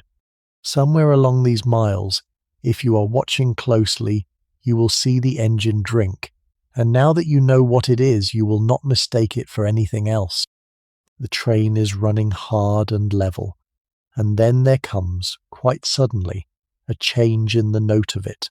a brief hard roaring drumming that rises up through the floor beneath your feet, louder than the rail joints, a sound almost like the train running over a bridge or through a short tunnel, though there is neither, and at the very same instant a white blur is flung up past the windows on both sides, a curtain of spray and mist, whipping back along the train and gone almost before your eye can fix it. And then the roaring dies away as suddenly as it came, and the steady drum of the rail joints returns. That was the scoop, dipped into a trough laid between the rails, the engine gathering up hundreds of gallons of water at full speed without the loss of a single second, the surplus flung up and out in that brief white storm against the windows. It lasts perhaps 4 or 5 seconds, it all, and then it is over, and the engine has drunk her fill and runs on, and the people in the dining car who have travelled this way before do not even look up from their cups, while the first-time travellers turn to the streaming glass with a small start. It is one of the quiet pleasures of knowing how the train works, that you can sit in your seat and feel that brief roar come up through the floor and know exactly what it means. The great machine taking its drink on the run, somewhere out on the open line, as easily as a swallow dips to a pond without breaking its flight. And as the afternoon draws on toward its middle, there comes another of the small rituals of the train, gentler than the business of luncheon, and to my mind even pleasanter, and that is the serving of afternoon tea. Word goes quietly down the corridors again, and you may make your way forward once more to the bright car, or you may, if you prefer, have it brought to you where you sit. And either way there comes the whole proper apparatus of an English tea, carried the swaying length of the train without mishap, the pot under its cosy, the hot water in its own jug, the cup and the saucer, the milk, the little dish of sliced lemon for those who take it so, and a stand or a plate of the things that go with tea, thin bread and butter cut and rolled, small sandwiches with their crusts away, a slice of fruit cake, perhaps a scone, a few biscuits. There is something about tea taken on a train in the afternoon that belongs to no other moment of the day. The light has gone golden, the first rush is long over, and the arrival is still hours away, and you sit with the warm cup in your two hands and the plate at your elbow and the green country sliding by, and you pour, and the small civilized ceremony of it, the pouring and the milk and the slow turning of the spoon, marks the soft middle of the golden afternoon, the way the chiming of a clock marks an hour, and you feel, doing it, wholly at peace, a person with nowhere to be and nothing to do but drink tea and watch a kingdom go by. The steward, pouring, might tell you, if you fell into talk with him, a little of what this work is like, the life of the men who run the dining car up and down the country day after day, learning to carry a full tray through a swaying train as though it weighed nothing, learning the exact timing of the curves so that the tea goes into the cup and not across the cloth, learning the regulars who travel this train week after week and like their tea just so, taking a quiet pride, these men, in the smoothness of something that is in truth very hard to do well. To set down a full cup of tea, unspilled, on a white cloth, before a seated passenger, in a room running at 60 miles an hour over rail joints and points and curves, is a small act of real skill, repeated 100 times an afternoon, and the men who do it make it look like nothing at all, which is all of their art. And so the tea is poured, and the afternoon turns gold around you, and the train flies on north through the dreaming country, and you have, for this hour, absolutely nothing in the wide world to do but enjoy it. Let me tell you something, as the afternoon settles, about the people riding north with you today, because a train such as this one carries a whole small society within it, and it is worth a quiet look. In the first-class compartments and the deep chairs of the dining car, there are the people who can afford to travel in this style, and who have reason to be going north, and they are a mixed enough company. There are the golfers, of course, with their bags of clubs stowed away, bound for the links along the Scottish coast where the season opens. There are men of business, going up to Edinburgh or further to see to affairs, working quietly through papers at the fold-down tables. There are families travelling to country houses for the start of the season in the north, the children kept in hand by a nurse, the luggage heavy with everything a visit needs. There are a few who are simply travelling for the pleasure of this very train, who have read of it and saved for it, and come to ride the most famous express in the world for the sake of having done it. And further back along the train, beyond the first-class coaches, in the plainer carriages, there is a different company again, for the wonders of this train, the corridor and the dining car and the barber and the ladies' room, are open to every soul aboard it, whatever class of ticket they hold, the train being joined throughout, and so there are people in the third-class compartments who will walk forward through the gangways to take their luncheon in the same gilded French car and have their hair cut by the same barber. And that small democracy of the corridor was itself a thing the line was rather proud of. And all of these people are doing, this long afternoon, the thing that people have always done on long journeys, which is to fall into the particular dreaming idleness that a moving train gives and almost nothing else does. For there is a magic in it that you have surely felt by now, the way the moving window empties the mind. At home, in a still room, the mind frets and circles and will not let the day go. But set that same mind behind the window of a train running smoothly through open country, and something loosens in it. The eye follows the field sliding by, the near ones fast, the far ones slow, the telegraph wires dipping and rising, and the thoughts begin to slide and dip and rise along with them, unknotting, drifting, going where they will. People who have not had a clear thought in weeks have them on trains. People who cannot weep at home weep quietly behind the glass of a railway carriage, watching the country go by, and are the better for it. The train asks nothing of them. It carries them, and it shows them the moving world, and it lets them alone. And that combination, the being carried and the being let alone, is one of the noblest gentle gifts that the age of the railway gave to people, and the passengers all down this train are receiving it now, each in their own compartment, each at their own window, all of them carried north together through the gold of the afternoon, each one alone with the sliding fields and their own unhurried thoughts. And while they dream, the road is being read for them, mile by men they never see. For a great railway is not only engines and coaches and rails, it is above all a vast and watchful system for keeping the trains apart, for seeing that no two of them ever try to occupy the same piece of line at the same moment. And that system runs the length of the road beneath the dreaming of the passengers, like a nervous system beneath a skin. All down the line stand the signal boxes, every few miles a tall glass-fronted cabin set beside the track, and in each one a signalman keeps his watch over his own length of railway, working the levers that pull the signals and shift the points, taking each train from the box behind him, and handing it on to the box ahead, by bell code, and by the strict unbreakable rules of the road, so that the line ahead of every train is held clear and locked for it before ever it arrives. As the Flying Scotsman comes up through each man's length, the bells ring their codes from box to box ahead of it, the express coming through clear the road, and the signals are pulled off green for it, stretching away into the distance, and the points are set and locked, and the signalman stands at his window and watches the famous train go storming past below him, a thing he has cleared the road for, though he will never ride it.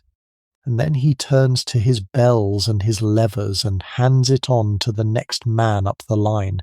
Mile after mile, box after box, all the day and all the way to Scotland, this watch is kept, this quiet passing on of the train from hand to careful hand, so that the people dreaming at their windows may dream in perfect safety, never knowing, most of them, that the road they fly along is being read and held and cleared for them, yard by yard, by a chain of watchful men in glass cabins whom they will pass at a mile a minute and never see. I find there is a great deal of comfort in that, and it suits the drowsy hour to dwell on it. You are being looked after far more thoroughly than you know. The men on the footplate are giving their strength to carry you. The men below the floor are cooking in the heat and the dark to feed you. The barber and the attendant and the steward and the newsman move up and down the train to tend to you. And all down the line, unseen in their high glass boxes, The signalmen are reading the road and holding it clear and passing you on from one to the next, the length of England, so that nothing shall come near you, and no harm shall find the dreaming train. You have only to sit and watch the country, and let your thoughts dip and rise with the telegraph wires and be carried. Everything else, every other thing, is being seen to by someone else, somewhere along the machine of the railway, and you may let it all go. The afternoon, when it settles over the train, is a gentler and a quieter thing than the morning was. The morning had the whole excitement of departure running through it, the leaving, the gathering of speed up the bank, the bright bustle of the dining car, and the marvels of the train all newly discovered. The afternoon asks far less of you, and gives a different kind of pleasure for it. We are running now through the long green vale of York, the broad and gentle farming country that lies spread between the high purple moors away to the east and the green dales rising away to the west, and it is some of the calmest and most settled land in all of England, and the train itself seems somehow to know it, easing down into an even untroubled stride across the level miles. The light has changed over the last hour. The hard, clear, bright light of the morning has softened and gone golden, slanting now from low in the western sky across the fields, drawing long blue shadows out behind every hedge and every lone standing tree, and the warmth of it comes slanting in through the window, and lies across your knees, and the steady rhythm of the rail joints, that double knock you stopped hearing somewhere south of Peterborough, comes back to you now, not as a sound at all, but as a kind of slow rocking, the rocking of a cradle, or of a small boat riding at its mooring, and you become aware that your own eyes are growing heavy with it. This is the stretch of the journey that the people who truly love this train love best of all, the deep golden afternoon through the middle of it, when the first rush of leaving is well over and done, and the bustle of arrival is still some hours off ahead, and there is nothing whatever for you to do, and nowhere you have to be, and not one single decision left anywhere in the day for you to make. You have been fed, and fed well. You have your book from the travelling newsman, though it lies still unopened on your knee, for the window is a better book this afternoon than any printed one. You have the deep, soft blue seat beneath you, and the warm bar of sun across your lap, and the green country turning gently by, and the train carries you onward through all of it without your needing to lift so much as a finger. And the afternoon stretches out ahead of you, unhurried and unbroken, and complete in itself. There are farms going by out there,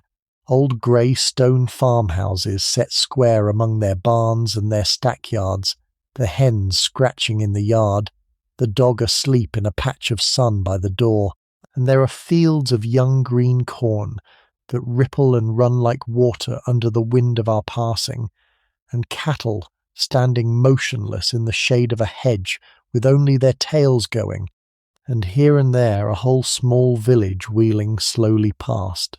a squat church, an inn, a row of low cottages, a child up on a 5-barred gate who lifts one hand to the train.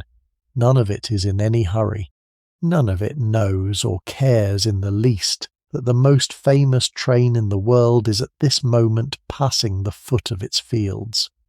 It simply goes on, quietly being itself in the afternoon sun, and we pass through the midst of it like a single clear thought passing through a quiet and drowsy mind, and are gone north and away.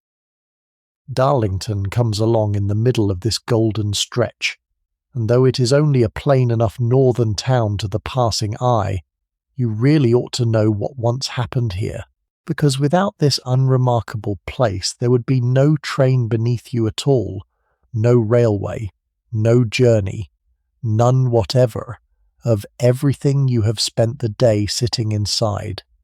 For it was here, in this very ordinary country, almost exactly 100 years before the day on which we are travelling, that the whole story first began. It was upon a line laid down between this town of Darlington and the town of Stockton, a little way off to the east, that the first railway in all the world to be worked by steam locomotives and to carry ordinary members of the public was opened for its business in the year 1825, when an engine built by a largely self-taught colliery engineer drew a long train of wagons crowded with astonished, frightened, delighted passengers along iron rails for the very first time in human history, at a pace that a fit man could very nearly keep up with, at an even run alongside. For one single century, that is all the distance that lies between that creeping, smoking, world-changing first train of coal wagons and the apple green express that is at this moment sweeping you north through the Vale at a mile a minute in a French dining car. Within the span of one human life, the railway went from a colliery curiosity that bolted the farm horses in their fields to this, to concealed lighting and white damask, to men passing in safety through the body of an engine at speed, to the most famous train in the world. I find that well worth sitting quietly with there in the gold of the afternoon as Darlington slips away unregarded past the window. Every single object your hand has touched today, the deep blue seat, and the heavy white cloth, and the cool silver, and the speed itself, the whole of it grew up, in just 100 years, out of a line of coal wagons creeping across this plain northern field. Let me dwell a little longer on what began near Darlington, because it is one of the great stories of the world, and it happened in this plain country we are crossing, and the afternoon is the right hour for a story. The man chiefly behind that first public steam railway was a colliery engineer, born poor, who had taught himself his letters as a grown man by night after his day's work, and who knew engines not from any college but from the pit, from years among the pumping engines and the winding gear of the collieries of the northeast, where the first crude steam engines in the age had been set to work hauling coal. He had built engines to run on rails to carry coal from the pits to the river, and he had made them better and better, and when the men of Darlington and Stockton resolved to build a line to bring their coal to market, it was to him they turned, and he laid them a line and built them engines. And on the opening day he himself drove the first train, with a horseman riding ahead carrying a flag, and a crowd lining the way, many of them certain that the thing would burst or bolt or simply fail, and it did none of those things. It ran, and the age of the railway was born in that field. And then a few years on came the moment that settled everything, when a longer and more important line was building, away to the west, between two great cities, and its directors could not decide whether to work it by fixed engines hauling the trains on ropes or by moving locomotives, and they resolved the question by holding a contest, a trial of engines, with a prize for the best, and the same engineer and his son, who was as gifted as his father and far better schooled, for the father had spent his own hard-earned money to give the boy the education he himself had been denied, brought to that contest an engine that was the mother of nearly every engine that has run since. It was light and it was fast, and it had a boiler of a new kind, with many small tubes carrying the hot gases through the water, so that steam was raised far more freely than ever before, the very principle grown great, that raises the steam in the huge boiler of the Green Pacific, hauling you now. It won the contest outright, running faster than anyone present had ever seen a thing move on land, and from that day the question was answered for good, and the railway, worked by the fast, free, steaming locomotive, began its conquest of first the country and then the world. For it did go round the world, and quickly, out from these few northern fields. Within the lifetime of the men who saw that first train at Darlington, The railway had spread across all of Britain, and then across Europe, and across the Great Plains of America, and into India and Africa and the far ends of the earth, everywhere laying down the same iron rails and running the same kind of fast steaming engine that those northern colliery men had perfected, carrying people and goods and post and news at speeds the old age could not have dreamed, knitting whole continents together, opening up lands that had been empty, building cities where the lines crossed. It was perhaps the single greatest practical change the world had ever known, and it went out, every part of it, from the coalfields of this north country we are flying through, from the minds of self-taught men who had learned their engines in the pits, and it is worth sitting with, as Darlington sinks behind us in the gold of the afternoon, that the deep blue seat you rest in, and the 400 easy miles you are crossing, and the very ease of the crossing, are the far-travelled children of a line of coal wagons and a contest of engines in these plain fields. One short century ago, within the memory of the oldest people now alive, we run on northward out of the Vale, and the country begins by slow and sure degrees to change its whole character once again. The land starts to lift. The soft green levels give way to a harder and a higher country. The fields bounded now by dristone walls of grey stone in place of the soft green hedges of the south. The farms set lower and built stronger and squarer against a rougher weather, and the bare brown moors begin to show blue along the eastern skyline. We are climbing up now into the country of the river valleys of the northeast, the old hard land of coal and iron and the cold sea, and the line, which has run so straight and so level all this day across the southern plains, begins here to wind and to climb and to fall, following the lie of a more difficult ground, and the engine's deep note shifts and changes with it, hardening and labouring on the long climbs as she sets her shoulder once more to a grade, easing and breathing freer on the falls beyond. The towns we pass through grow grimmier and busier and closer packed, the pit-head wheels turning steadily against the sky, long lines of black coal wagons standing waiting in their sidings, the smoke of foundries and forges hanging low over the valley bottoms, for this is the country that fed the whole age of iron, that dug the coal out of the deep ground and smelted the ore, and forged the metal and built the great ships, and the railway runs straight through the beating heart of it. And then, after a while of this winding, climbing country, there comes one of the truly great sights of the line, and you must be at the window in good time for it lasts hardly more than a minute, and there is nothing else in the least like it on the entire journey. The train swings round a long curve, and the land falls suddenly away to the left of us,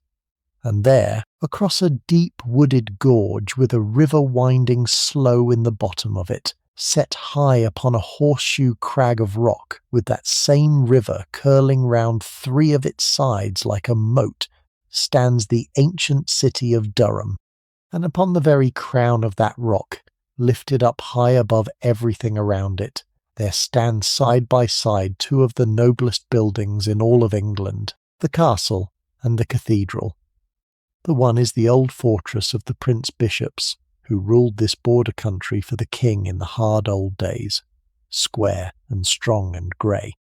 And the other, hard beside it, is a cathedral very nearly 900 years old, vast and grey and stern and simple, its 3 great towers standing up square against the bright afternoon sky, the whole tremendous mass of it raised upon its rock above the trees and the curving river, like something out of an old and half-remembered tale, a holy fortress, a very city of God set high upon a hill.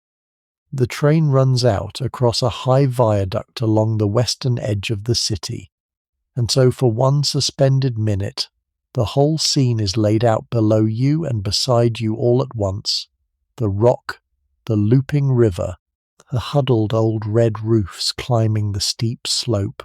and above them all the castle and the great cathedral riding the crag together in the deep gold light of the late afternoon. And then the curve of the line carries it away from you, the three great towers swinging slowly off behind an intervening hill, and it is gone, and you are left only with the bright after-image of it printed on your eye, one of those rare sights that fixes itself somewhere deep in the mind and stays lodged there for years afterward, surfacing unbidden long after the journey is done. There is one quiet thing worth the knowing about that cathedral, which I will tell you softly now as it sinks away behind us, because it suits this gentle hour of the day. Within those grey and ancient walls for 900 years and more, there has lain at rest the body of an old saint of the north, a hermit and a bishop of the early church, who lived out his holy life upon a wind-swept island off this same coast, away to the north of where we are bound, and who was loved, both in his own lifetime and for centuries after it, with a depth that is genuinely hard for our busy modern age to take in. And it was the monks who carried his body, fleeing with their precious burden before the heathen raiders who came in their long ships out of the sea, who wandered the north for years, and came at the last to this very rock above the river, and would carry him no further, and laid him down, and built first a little church over him, and then in the slow course of time that vast and towering cathedral, so that the great pile of it, the soaring towers and the dim nave and the deep cool stone aisles, grew up, in a real sense, around the resting place of one single beloved man. The train cannot stop for it. The train stops for nothing at all today. But it is a good thought, I think, to carry on with you into the gathering evening, that fortress of grey stone raised up out of nothing but love upon its rock above the winding river, while the apple-green engine runs on and ever on into the north, toward the sea and the border, and the unhurried light of the coming dusk. That castle beside the cathedral on the rock at Durham, which we glimpsed for a moment and which is sinking now behind us, was no ordinary castle, and the bishops who held it were no ordinary bishops, and the story of them suits the deepening afternoon. For in the old days, when this was the wild and dangerous border country, perpetually threatened by the Scots to the north, the king in his distant south could not easily rule or defend so remote a frontier,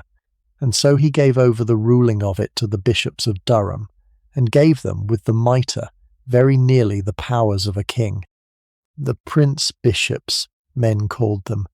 for they were princes as much as priests, and within their own county they ruled almost as kings in the king's place. They held their own parliament. They raised their own armies and led them against the Scots.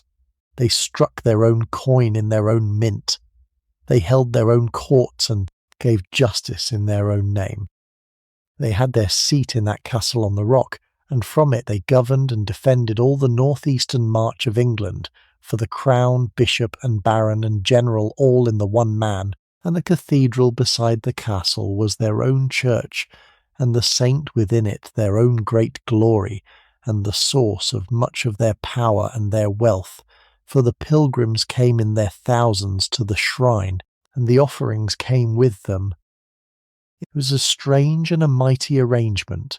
that rule of the bishops, and it lasted, in one form and another, for the better part of 800 years, longer than almost any other such arrangement in England, although finally taken back into the ordinary rule of the kingdom within the last century or so, within the memory of old men's fathers. And the great pile on the rock, the castle and the cathedral together, is the monument of it, the seat of a power that was half holy and half royal, raised up on its crag above the river, to rule and to defend and to pray all at once. When you saw it stand there in the golden light, the towers and the walls riding the rock above the wooded gorge, you were seeing the heart of a small kingdom within the kingdom, a place that was for centuries one of the finest centres of power in the north, where a man might be at once a prince of the church and a prince of the border, holding the frontier for England with the sword in the one hand and the crozier in the other. And it is fitting, somehow, that such a place should be one of the noblest sights of this railway, for the railway too, in its way, helped to end the old separateness of the north that made the prince-bishops necessary. When the journey from London took a week, the far north had to rule and defend itself, for the king's hand could not reach so far in time. When the journey shrank to a day, as it has shrunk for you today, the country drew together, the far places came within reach, the old dangerous separateness dissolved, and the need for princes on the frontier passed away with it. The very train you are riding is part of the long change that turned the wild defended march of the prince-bishops into the peaceful country we are crossing, where the greatest event of the day is the passing of the express. The castle on the rock is a monument to the old hard separate north. The smooth, swift train is the instrument of the new joined-together one. And you have seen them both, this afternoon, the one from the other. The medieval fortress of the border princes glimpsed in its golden light from the window of the most modern train in the world, the old North and the new, a single minute and 800 years apart. Newcastle is the next of the moments of the line, and it comes upon you soon after Durham, for the two lie not far apart.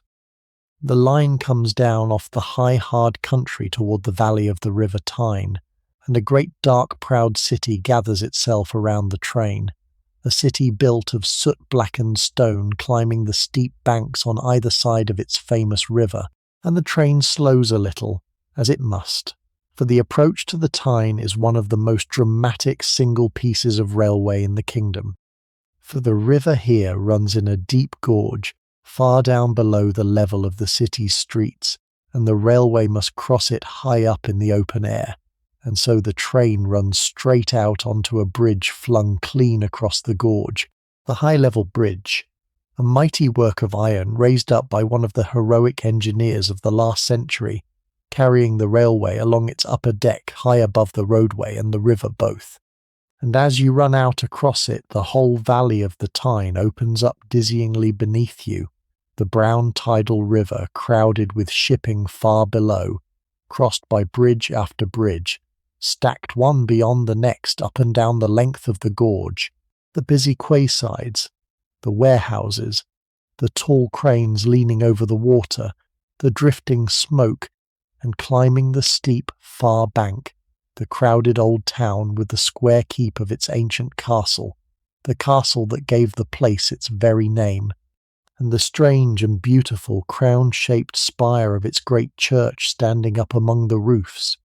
You are held suspended, for one breathless moment, high in the air over one of the working rivers of the world, the whole city falling away below you on every side,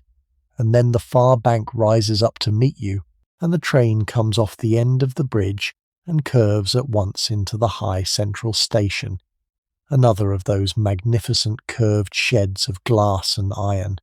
and sweeps through the long bend of it without stopping, the crowds upon the platforms turning their heads to watch the non-stop pass, and out again at the northern end, and begins almost at once to climb once more, up and out of the deep valley of the Tyne, heading away now for the last, the loneliest, and to my eye the most beautiful stretch of the day's run. For now the country changes one final time, and becomes, to my eye at least, the loveliest of the entire journey. We are running up through Northumberland, the old debated borderland between the two kingdoms, the emptiest and the wildest county in all of England, a wide rolling country of bare moor and rough pasture, and very few people, the farms scattered thin and far apart, and away to the right of the train, before very long, there comes the thing you have not once seen all the day's run, the sea. The line draws gradually in toward the coast, And there it is, beyond the last of the fields, the cold grey-blue North Sea, stretching away flat and immense to the very edge of the world, with the pale empty Northumberland beaches running beside it, and the unhurried white waves coming in along the sand. And the train runs on northward now with the open sea at its right hand, for mile after mile after mile, the clear silver light coming off the water and filling the whole carriage with it, the white gulls hanging and tilting on the wind above the fields. And along that coast as we run up it, the old grey stone of the border country stands up against the evening sky in the shape of castle after castle after castle. For this was fought over ground for long bitter centuries, raided and burned and taken, and lost and taken again, between the Scots and the English. And the great fortresses that the wars threw up still stand along the shore to this day. There is one of them set high on a black crag above the breaking sea, huge and broken and roofless, and turned to gold by the low evening light. There is another, a little further on, a vast pile of red gold stone rising on a green dune above the long beach. That was a royal fortress of the old kings of these northern parts in the ages before the kingdoms were ever joined. And away out beyond the shore, low and dark upon the grey water, there lies a holy island, the very island where that same gentle saint who now lies at rest in Durham once kept his hermitage, an island cut clean off from the mainland twice in every day by the rising of the tide, and joined to it again twice by the falling. The train does not stop for any of it. But the evening is coming on in earnest now, the light going long and gold, and then slowly deepeningly red along the rim of the sea, and the carriage around you has gone quiet, the other travellers fallen silent and still at their windows, and the great broken fortresses slide by one after another against the reddening sky, and there settles over the length of the train a kind of hush, the particular hush of a full day drawing toward its close in a beautiful and an ancient country. Let me show you the castles along this coast one by one, now that the sea is with us and the light is going gold, because each of them has its own story, and they are some of the finest sights of the whole journey. And there is time in this quiet last hour of running to look at them properly. The first to come, standing high on its dark crag above the breaking waves, is a broken shell of a fortress, roofless now and open to the sky, its huge walls and towers standing gaunt and golden in the evening light, a place that was held and besieged and battered through the long wars of the border and the wars of the crown. And that has stood as a magnificent ruin for centuries since, the seabirds nesting in its broken walls, the grass growing in its roofless halls, one of the most painted and most haunting ruins in all of England, rising there above the cold North Sea as we run by below it. You see it for a minute or two, the whole tragic golden bulk of it against the darkening sky, and then it slides behind and is gone. And then, a little further up the coast, there comes a second castle, and this one is no ruin at all, but whole and vast and magnificent, a tremendous pile of rose-red and golden stone rising on a great basalt crag straight up above a wide, pale sweep of beach, one of the largest inhabited castles in the kingdom.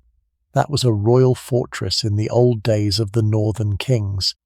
a seat of power on this coast for more than 1,000 years, its keep and its curtain walls and its towers standing up red gold and proud above the sea and the sand. It is a storybook thing, that castle, exactly what a child means when a child says the word, and it stands there in the last of the light above the empty beach as we run past. And you understand, seeing it, why this coast was fought over so long and so hard. For whoever held these great crags above the sea held the gate of the north. And then, away out beyond the shore, low and dark on the grey water, there is the island, and it is the gentlest and the holiest of all the things along this coast, and the right note to end the day's sightseeing on. It is a low island lying just off the shore, joined to the mainland by a long stretch of wet sand that the tide covers twice a day and uncovers twice a day, so that for hours together the island is truly an island, cut off, alone on the sea, and then the tide falls, and a road of wet sand opens to it, and it is joined to the land again, and so it has been since the beginning. And it was to that island, in the early days of the faith in this country more than 1,000 years ago, that the monks came and built their monastery, and from it sent the gentle teaching out across the wild north, and it was there that the saint who now lies at Durham lived his holy life and tended his sheep and his seabirds, and it was from there that the monks fled with his body when the raiders came in their ships out of the cold sea, beginning the long wandering that ended at last on the rock above the Wear. The island lies out there now, low and dim and peaceful on the darkening water, the ruins of its later monastery grey upon it, the tide going out, the sands beginning to gleam, and it is a fine thing to look at. At the end of a day, that small holy island where so much gentleness once began, lying quiet on the sea in the last of the light as the train runs north past it toward the border. The carriage is very quiet now. The other travellers have fallen silent at their windows, the way people do at the end of a long day when the country turns beautiful, and the gold light from the sea fills the compartment and lies along the blue cloth, and the great castles and the holy island slide by one after another against the reddening sky, and nobody speaks. There is a hush over the train, a gathering stillness, the peace of evening and of a journey drawing toward its close, and you sit in it, full of the day, watching the old fortresses go gold and then grey along the darkening shore, and you feel the sleep beginning to gather at the edges of you, the way the dusk is gathering over the sea, slow and soft and sure. As we run up the last of England toward the border, through this wide emptied country of moor and pasture, it is worth your knowing what kind of ground this is, because it is some of the most fought over earth in all these islands, and the peace of it now is the peace that comes only after very long trouble. For centuries before the two crowns were joined and the two kingdoms after them, this borderland was a place of more or less perpetual war, raided back and forth across the line season after season, the cattle driven off, the farms burned, the towers and the castles that you have seen strung along the coast and the inland hills built not for grandeur, but for grim necessity, places into which a whole community might crowd with its beasts, when the smoke of a raid was seen on the next ridge. It bred a hard people, this country, and a whole class of border families who lived by the raid and the feud, riding by moonlight, and the old ballads that came out of these hills, the saddest and the finest in the language, are full of the sound of it, the riding and the burning and the women left to mourn. The green emptiness you are looking at now, the few scattered farms, the wide grazing, the views with no town in them, is in part the mark of all that old trouble. A country thinned and kept thin by centuries of the sword, only slowly, in the long peace of the last 200 years, learning to be merely beautiful. And not very far off to the west of our line, as we come up toward the river that marks the border, there lies a field whose name still tolls like a slow bell in the memory of Scotland, the field of Flodden, where, more than 400 years ago now, a Scottish king came south over these very hills, at the head of the whole strength of his kingdom, the flower of his nobility about him, and met the English army on a wet September day, and was utterly destroyed. The king himself was killed, and with him fell so many of the lords and lairds and gentlemen of Scotland, so great a part of a whole generation of her leading men, that there was scarcely a family of any name in the land that did not lose someone in that single afternoon, and the grief of it went so deep that it never quite healed and passed into song, into a lament for the dead of Flodden that the Scots still know, the flowers of the forest, the young men, all cut down and gone. The train runs on northward, untroubled, through the gold evening, but the ground it crosses remembers, and it is right, I think, as we cross out of England, to spare one quiet thought for that wet field, and the king who never went home, and the generation of a nation that fell in an afternoon, it all now 4 centuries sunk into the green silence we are flying through, the larks over it, the sheep on it, the old grief gone all to grass. It puts a kind of weight under the beauty of the evening, knowing it, and I do not tell it to sadden you, but to deepen the country you are passing through, for a land is richer to cross when you know what it has carried. These same hills that lie so blue and peaceful in the last of the light have seen the beacons lit along their tops to warn of the raiders coming. This same river that we are about to cross so smoothly and so high, on our bridge of many arches, was for centuries a frontier that men died to hold and died to cross. The peace you are riding through, the deep-settled peace of a country where the worst that happens now is the passing of a train, was bought very dear and very slowly over a many hard generations, and the castles falling gold along the shore, and the empty green miles and the very quiet itself are the monuments of it. You ride north now in perfect safety, through a land that knew almost none for the better part of 1,000 years, and there's no need to dwell on it, but it is a good thing to know, as the border comes on, and the light goes red over the old debated ground. Berwick is the border itself, and the crossing of it is the last of the great moments of the line, so stay awake with me just a little longer for it, before you let yourself begin to drift down towards sleep. The grey town stands right at the very mouth of a river, the Tweed, that has marked the disputed line between the two kingdoms for the better part of 1,000 years, changing hands between them more times than anyone can well remember, and a railway crosses that river, and so crosses out of England and into Scotland, upon a bridge worthy of the moment, a high viaduct of many tall, slender stone arches, striding clean across the whole wide mouth of the Tweed, with the grey huddled town, and the remnants of its old battered walls upon the northern bank, and the broad bright river running out beneath. They call it the Royal Border Bridge, and it was opened long ago in the last century by the old Queen herself in her own person,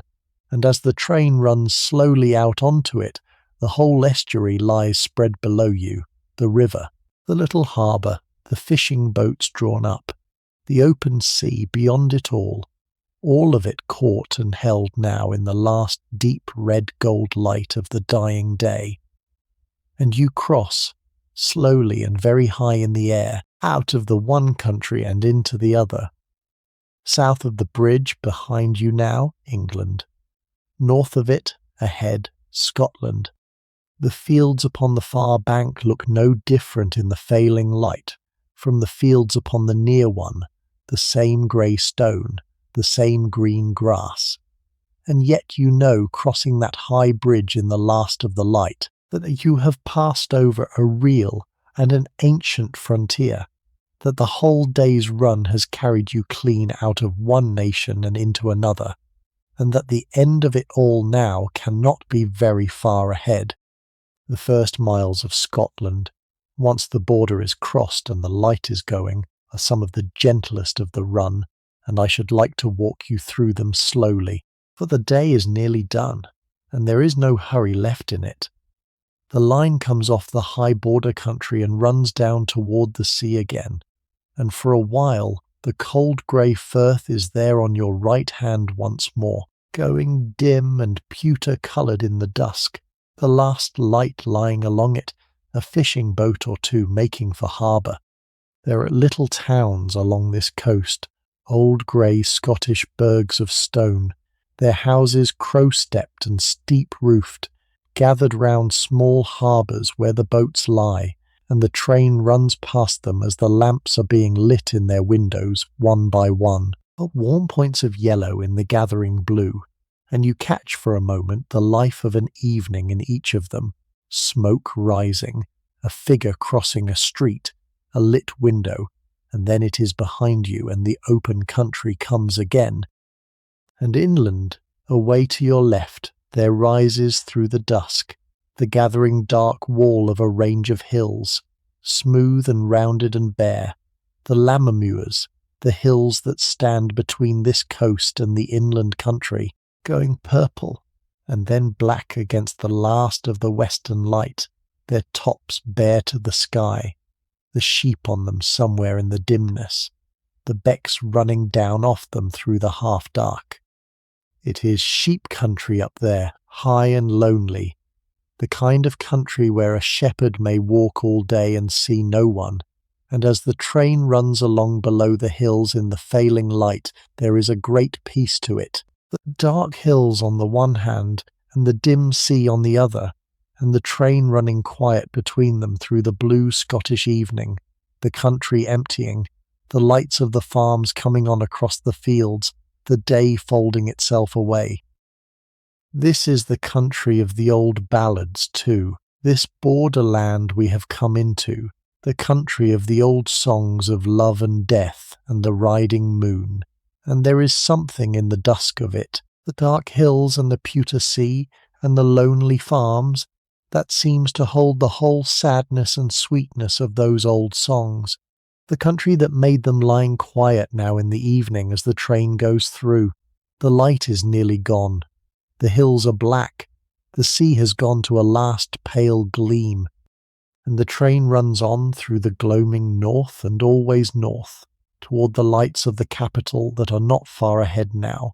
gathering its long day to its close, carrying you the last few miles through the gentlest country of all, the first miles of Scotland in the falling dark, the lamps coming on, the hills standing guard, the journey nearly done. There is nothing to do now but watch the dark come down over the old singing country, and feel the train run quiet beneath you, and let the last of the light go out of the sky, and wait at your ease for the lights of the city to gather ahead, and the great roof of the journey's end to close at last over the train. Sit quietly now, in the blue beginning of the evening, and let me put one last thought before you, because the journey is nearly run, and it is the kind of thought that comes naturally at the end of a full day's travelling.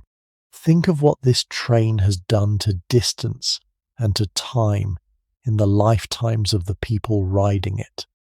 There are men and women aboard this very train tonight whose grandparents, as young people, made this same journey from London to Edinburgh, and for them it was not a day's affair at all.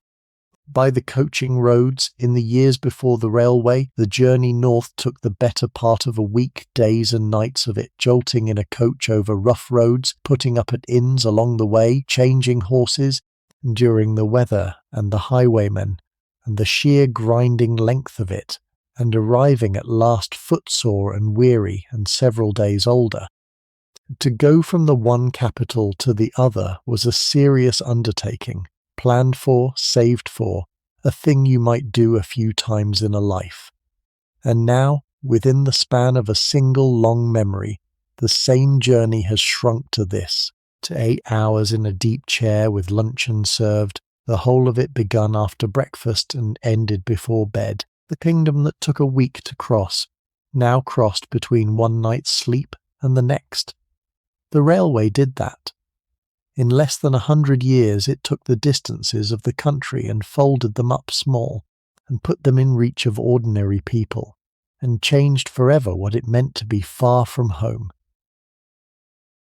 It is hard for us, who have always had it, to feel how strange and how enormous that change was to the people who lived through it. The whole shape of life altered. Before the railway, Most people lived and died within a few miles of where they were born, because to go further was so hard and so slow. The railway broke that open. It let people go to the sea who had never seen it, and to the cities who had only heard of them, and to the far ends of their own country which had been as good as foreign lands. It carried the post, so that a letter that had taken days might come in hours. It carried the newspapers, so that the country might read the same news on the same morning, and begin for the first time to feel itself one place rather than 1,000 scattered ones. It even in the end set the very clock straight, for in the old days every town had kept its own time by the sun, a few minutes different from the next town over, and it was the railway, needing its timetables to mean the same everywhere, that imposed one single time across the country, the time the station clocks all keep, the time your own watch keeps tonight. The smooth flight you are taking, the deep chair and the steady lamp, is the polished and perfected end of the single greatest change in the daily life of ordinary people that anyone had seen. And it has become so ordinary to us that we feel none of the wonder of it, and it is worth just once, on a quiet evening at the end of a run, feeling a little of that wonder again. And there is a gentler change folded inside the grand one, which is simply what a day like this does to a person. You boarded this morning carrying, as everyone always does, the whole weight of your own life, the matters undone and the cares worried over, the appointments and the troubles and the small nagging cares that fill the ordinary mind. And the train has been quietly taking them from you, hour by hour, mile by mile, all this day. It is very hard to keep hold of a worry on a train. The moving window will not let you. The country slides by, the near fields fast,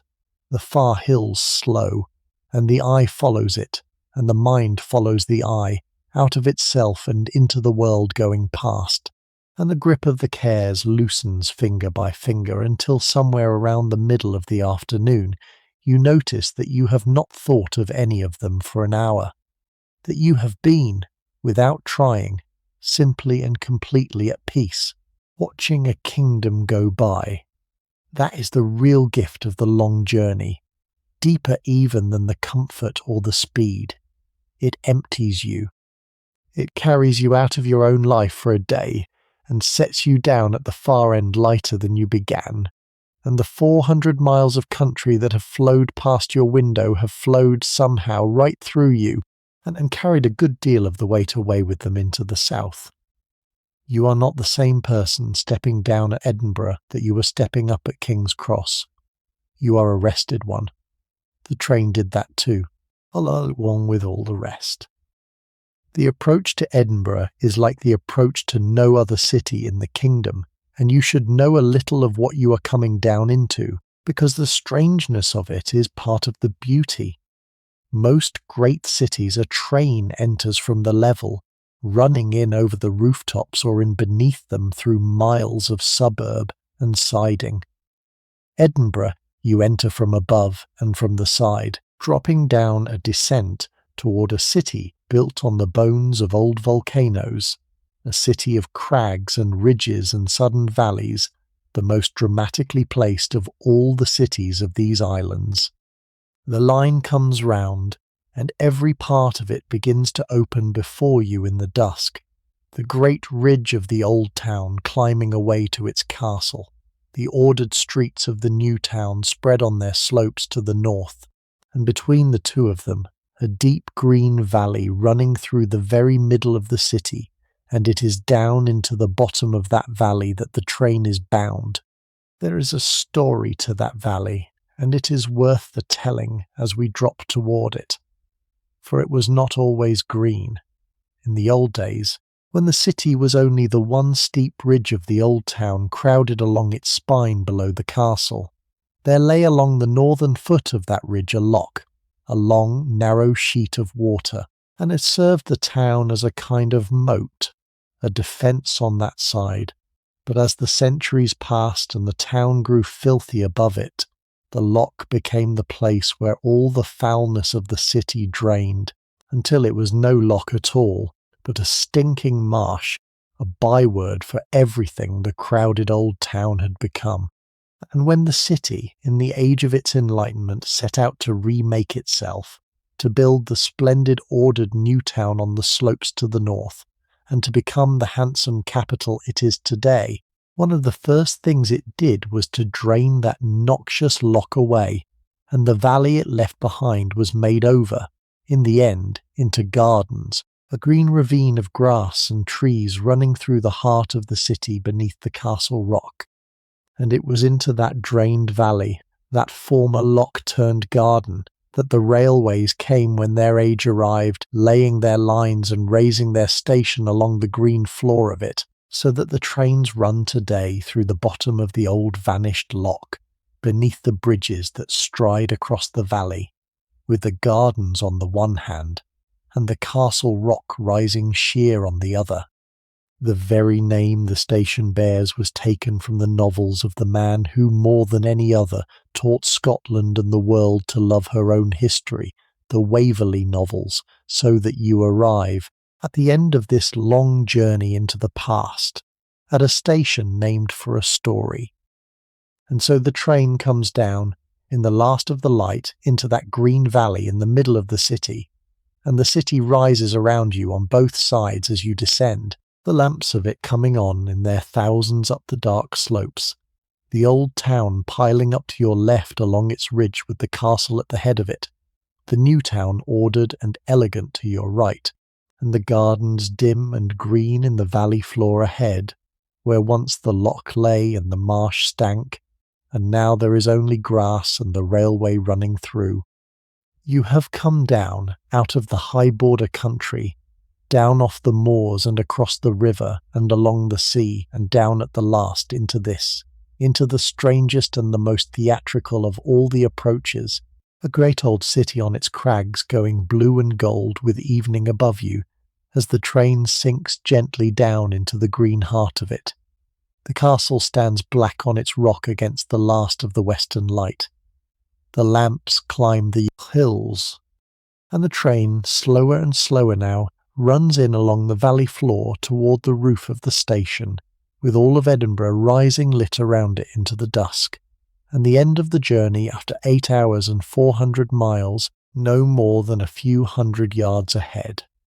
And then, at the very last, the lights of the station itself. Edinburgh is all about you now, the lamplit city rising steep and dark on either hand above the descending train,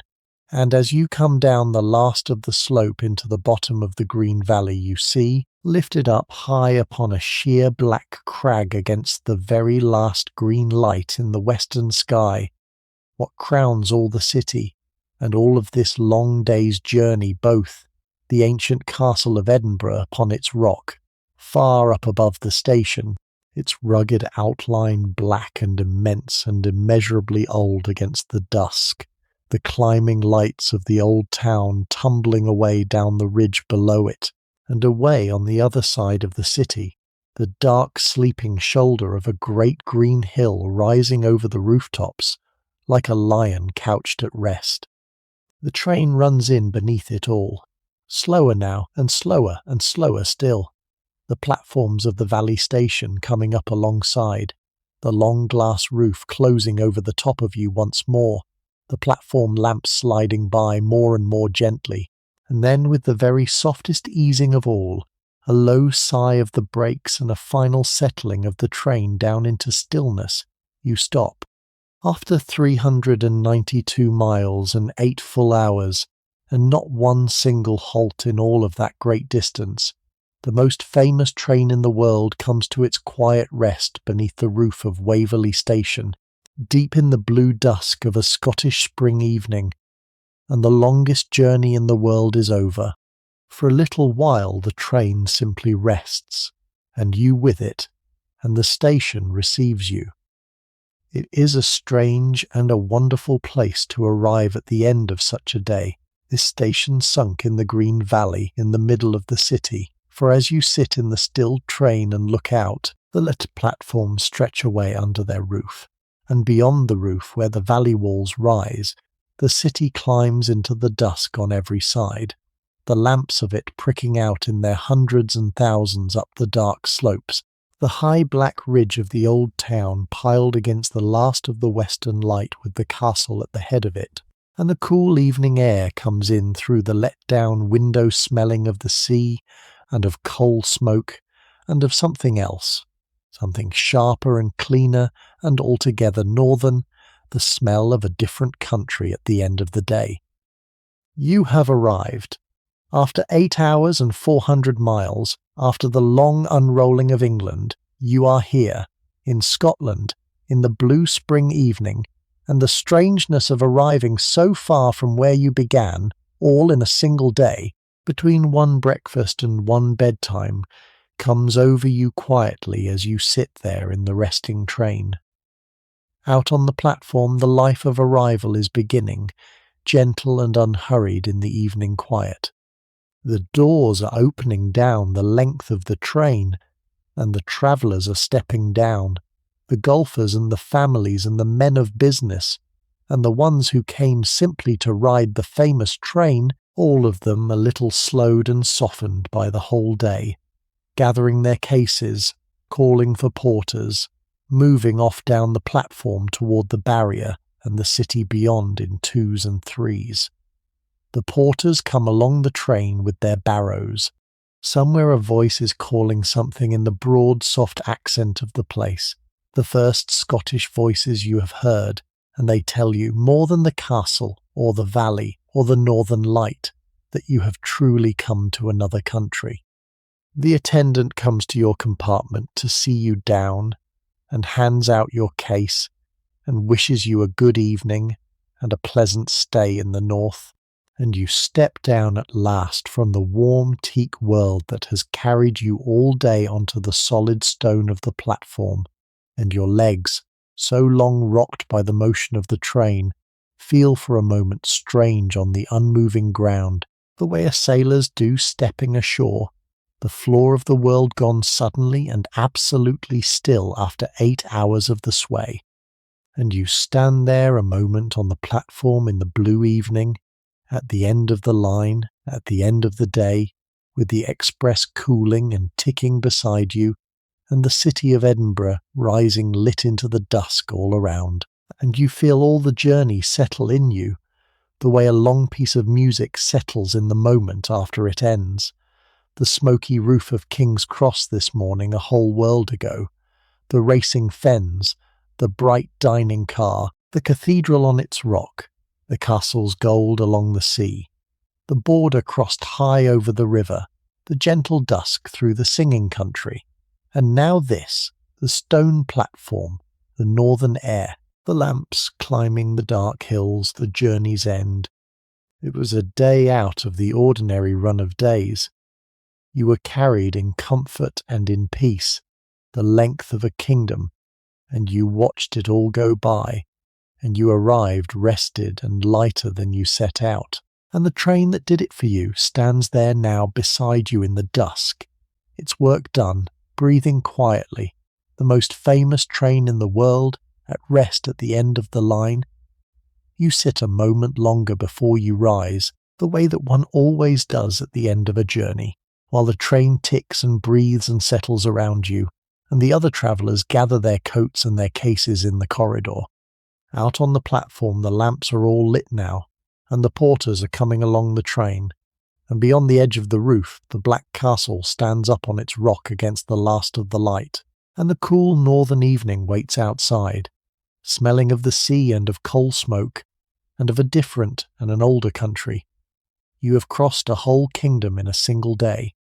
You stepped aboard beneath one great station roof this morning with the day still new, and you will step down beneath another tonight with the day all but done,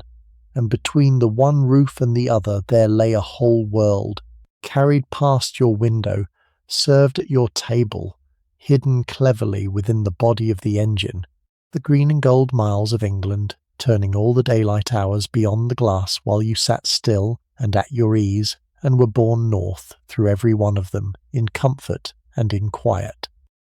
The old posters had it exactly right, the most famous train in the world, and tonight you rode it, the golden length of the day, from the smoke of London to the rock of Edinburgh, and now it has set you gently down at the very end of the line, in the blue evening, with the journey behind you and the soft northern night ahead. Before you let the evening carry you down the rest of the way into sleep, let me say one last quiet thing to you, the way I said the first back at the beginning. If riding this grand old train the far way north through the daylight has been a good way to set your own day down and leave it behind you, then I am glad of it, and there will be other journeys, to other times and other countries, whenever you should care to take them, and you will always be welcome to come along. That is all. There is nothing further to do tonight, and nowhere further to be carried. The train is at its rest beneath the roof. The lamps are lit and unwavering along the platform. The black castle stands on its rock in the dark above the city, as it has stood for 1,000 years and more, and as it will go on standing long after all of us have taken our own journeys and come safe home again. So let the picture of it all stay with you now as you drift away. The long apple-green engine cooling and ticking quietly at the head of the train. The deep blue dusk standing in the carriage windows. The white cloths laid ready on the empty tables of the silent dining car, waiting for a morning that will come without you. The 400 miles of darkening country lying still now behind you, all the road north back to London, the church towers and the river bridges, and the grey cathedral upon its rock, all of it settling softly down into the night. You have been carried as far as ever you needed to go. The journey is done, and it was a good one, and you may rest now. Sleep well. Stay warm. Be kind to the people in your house, and I will see you in the next one. Good night.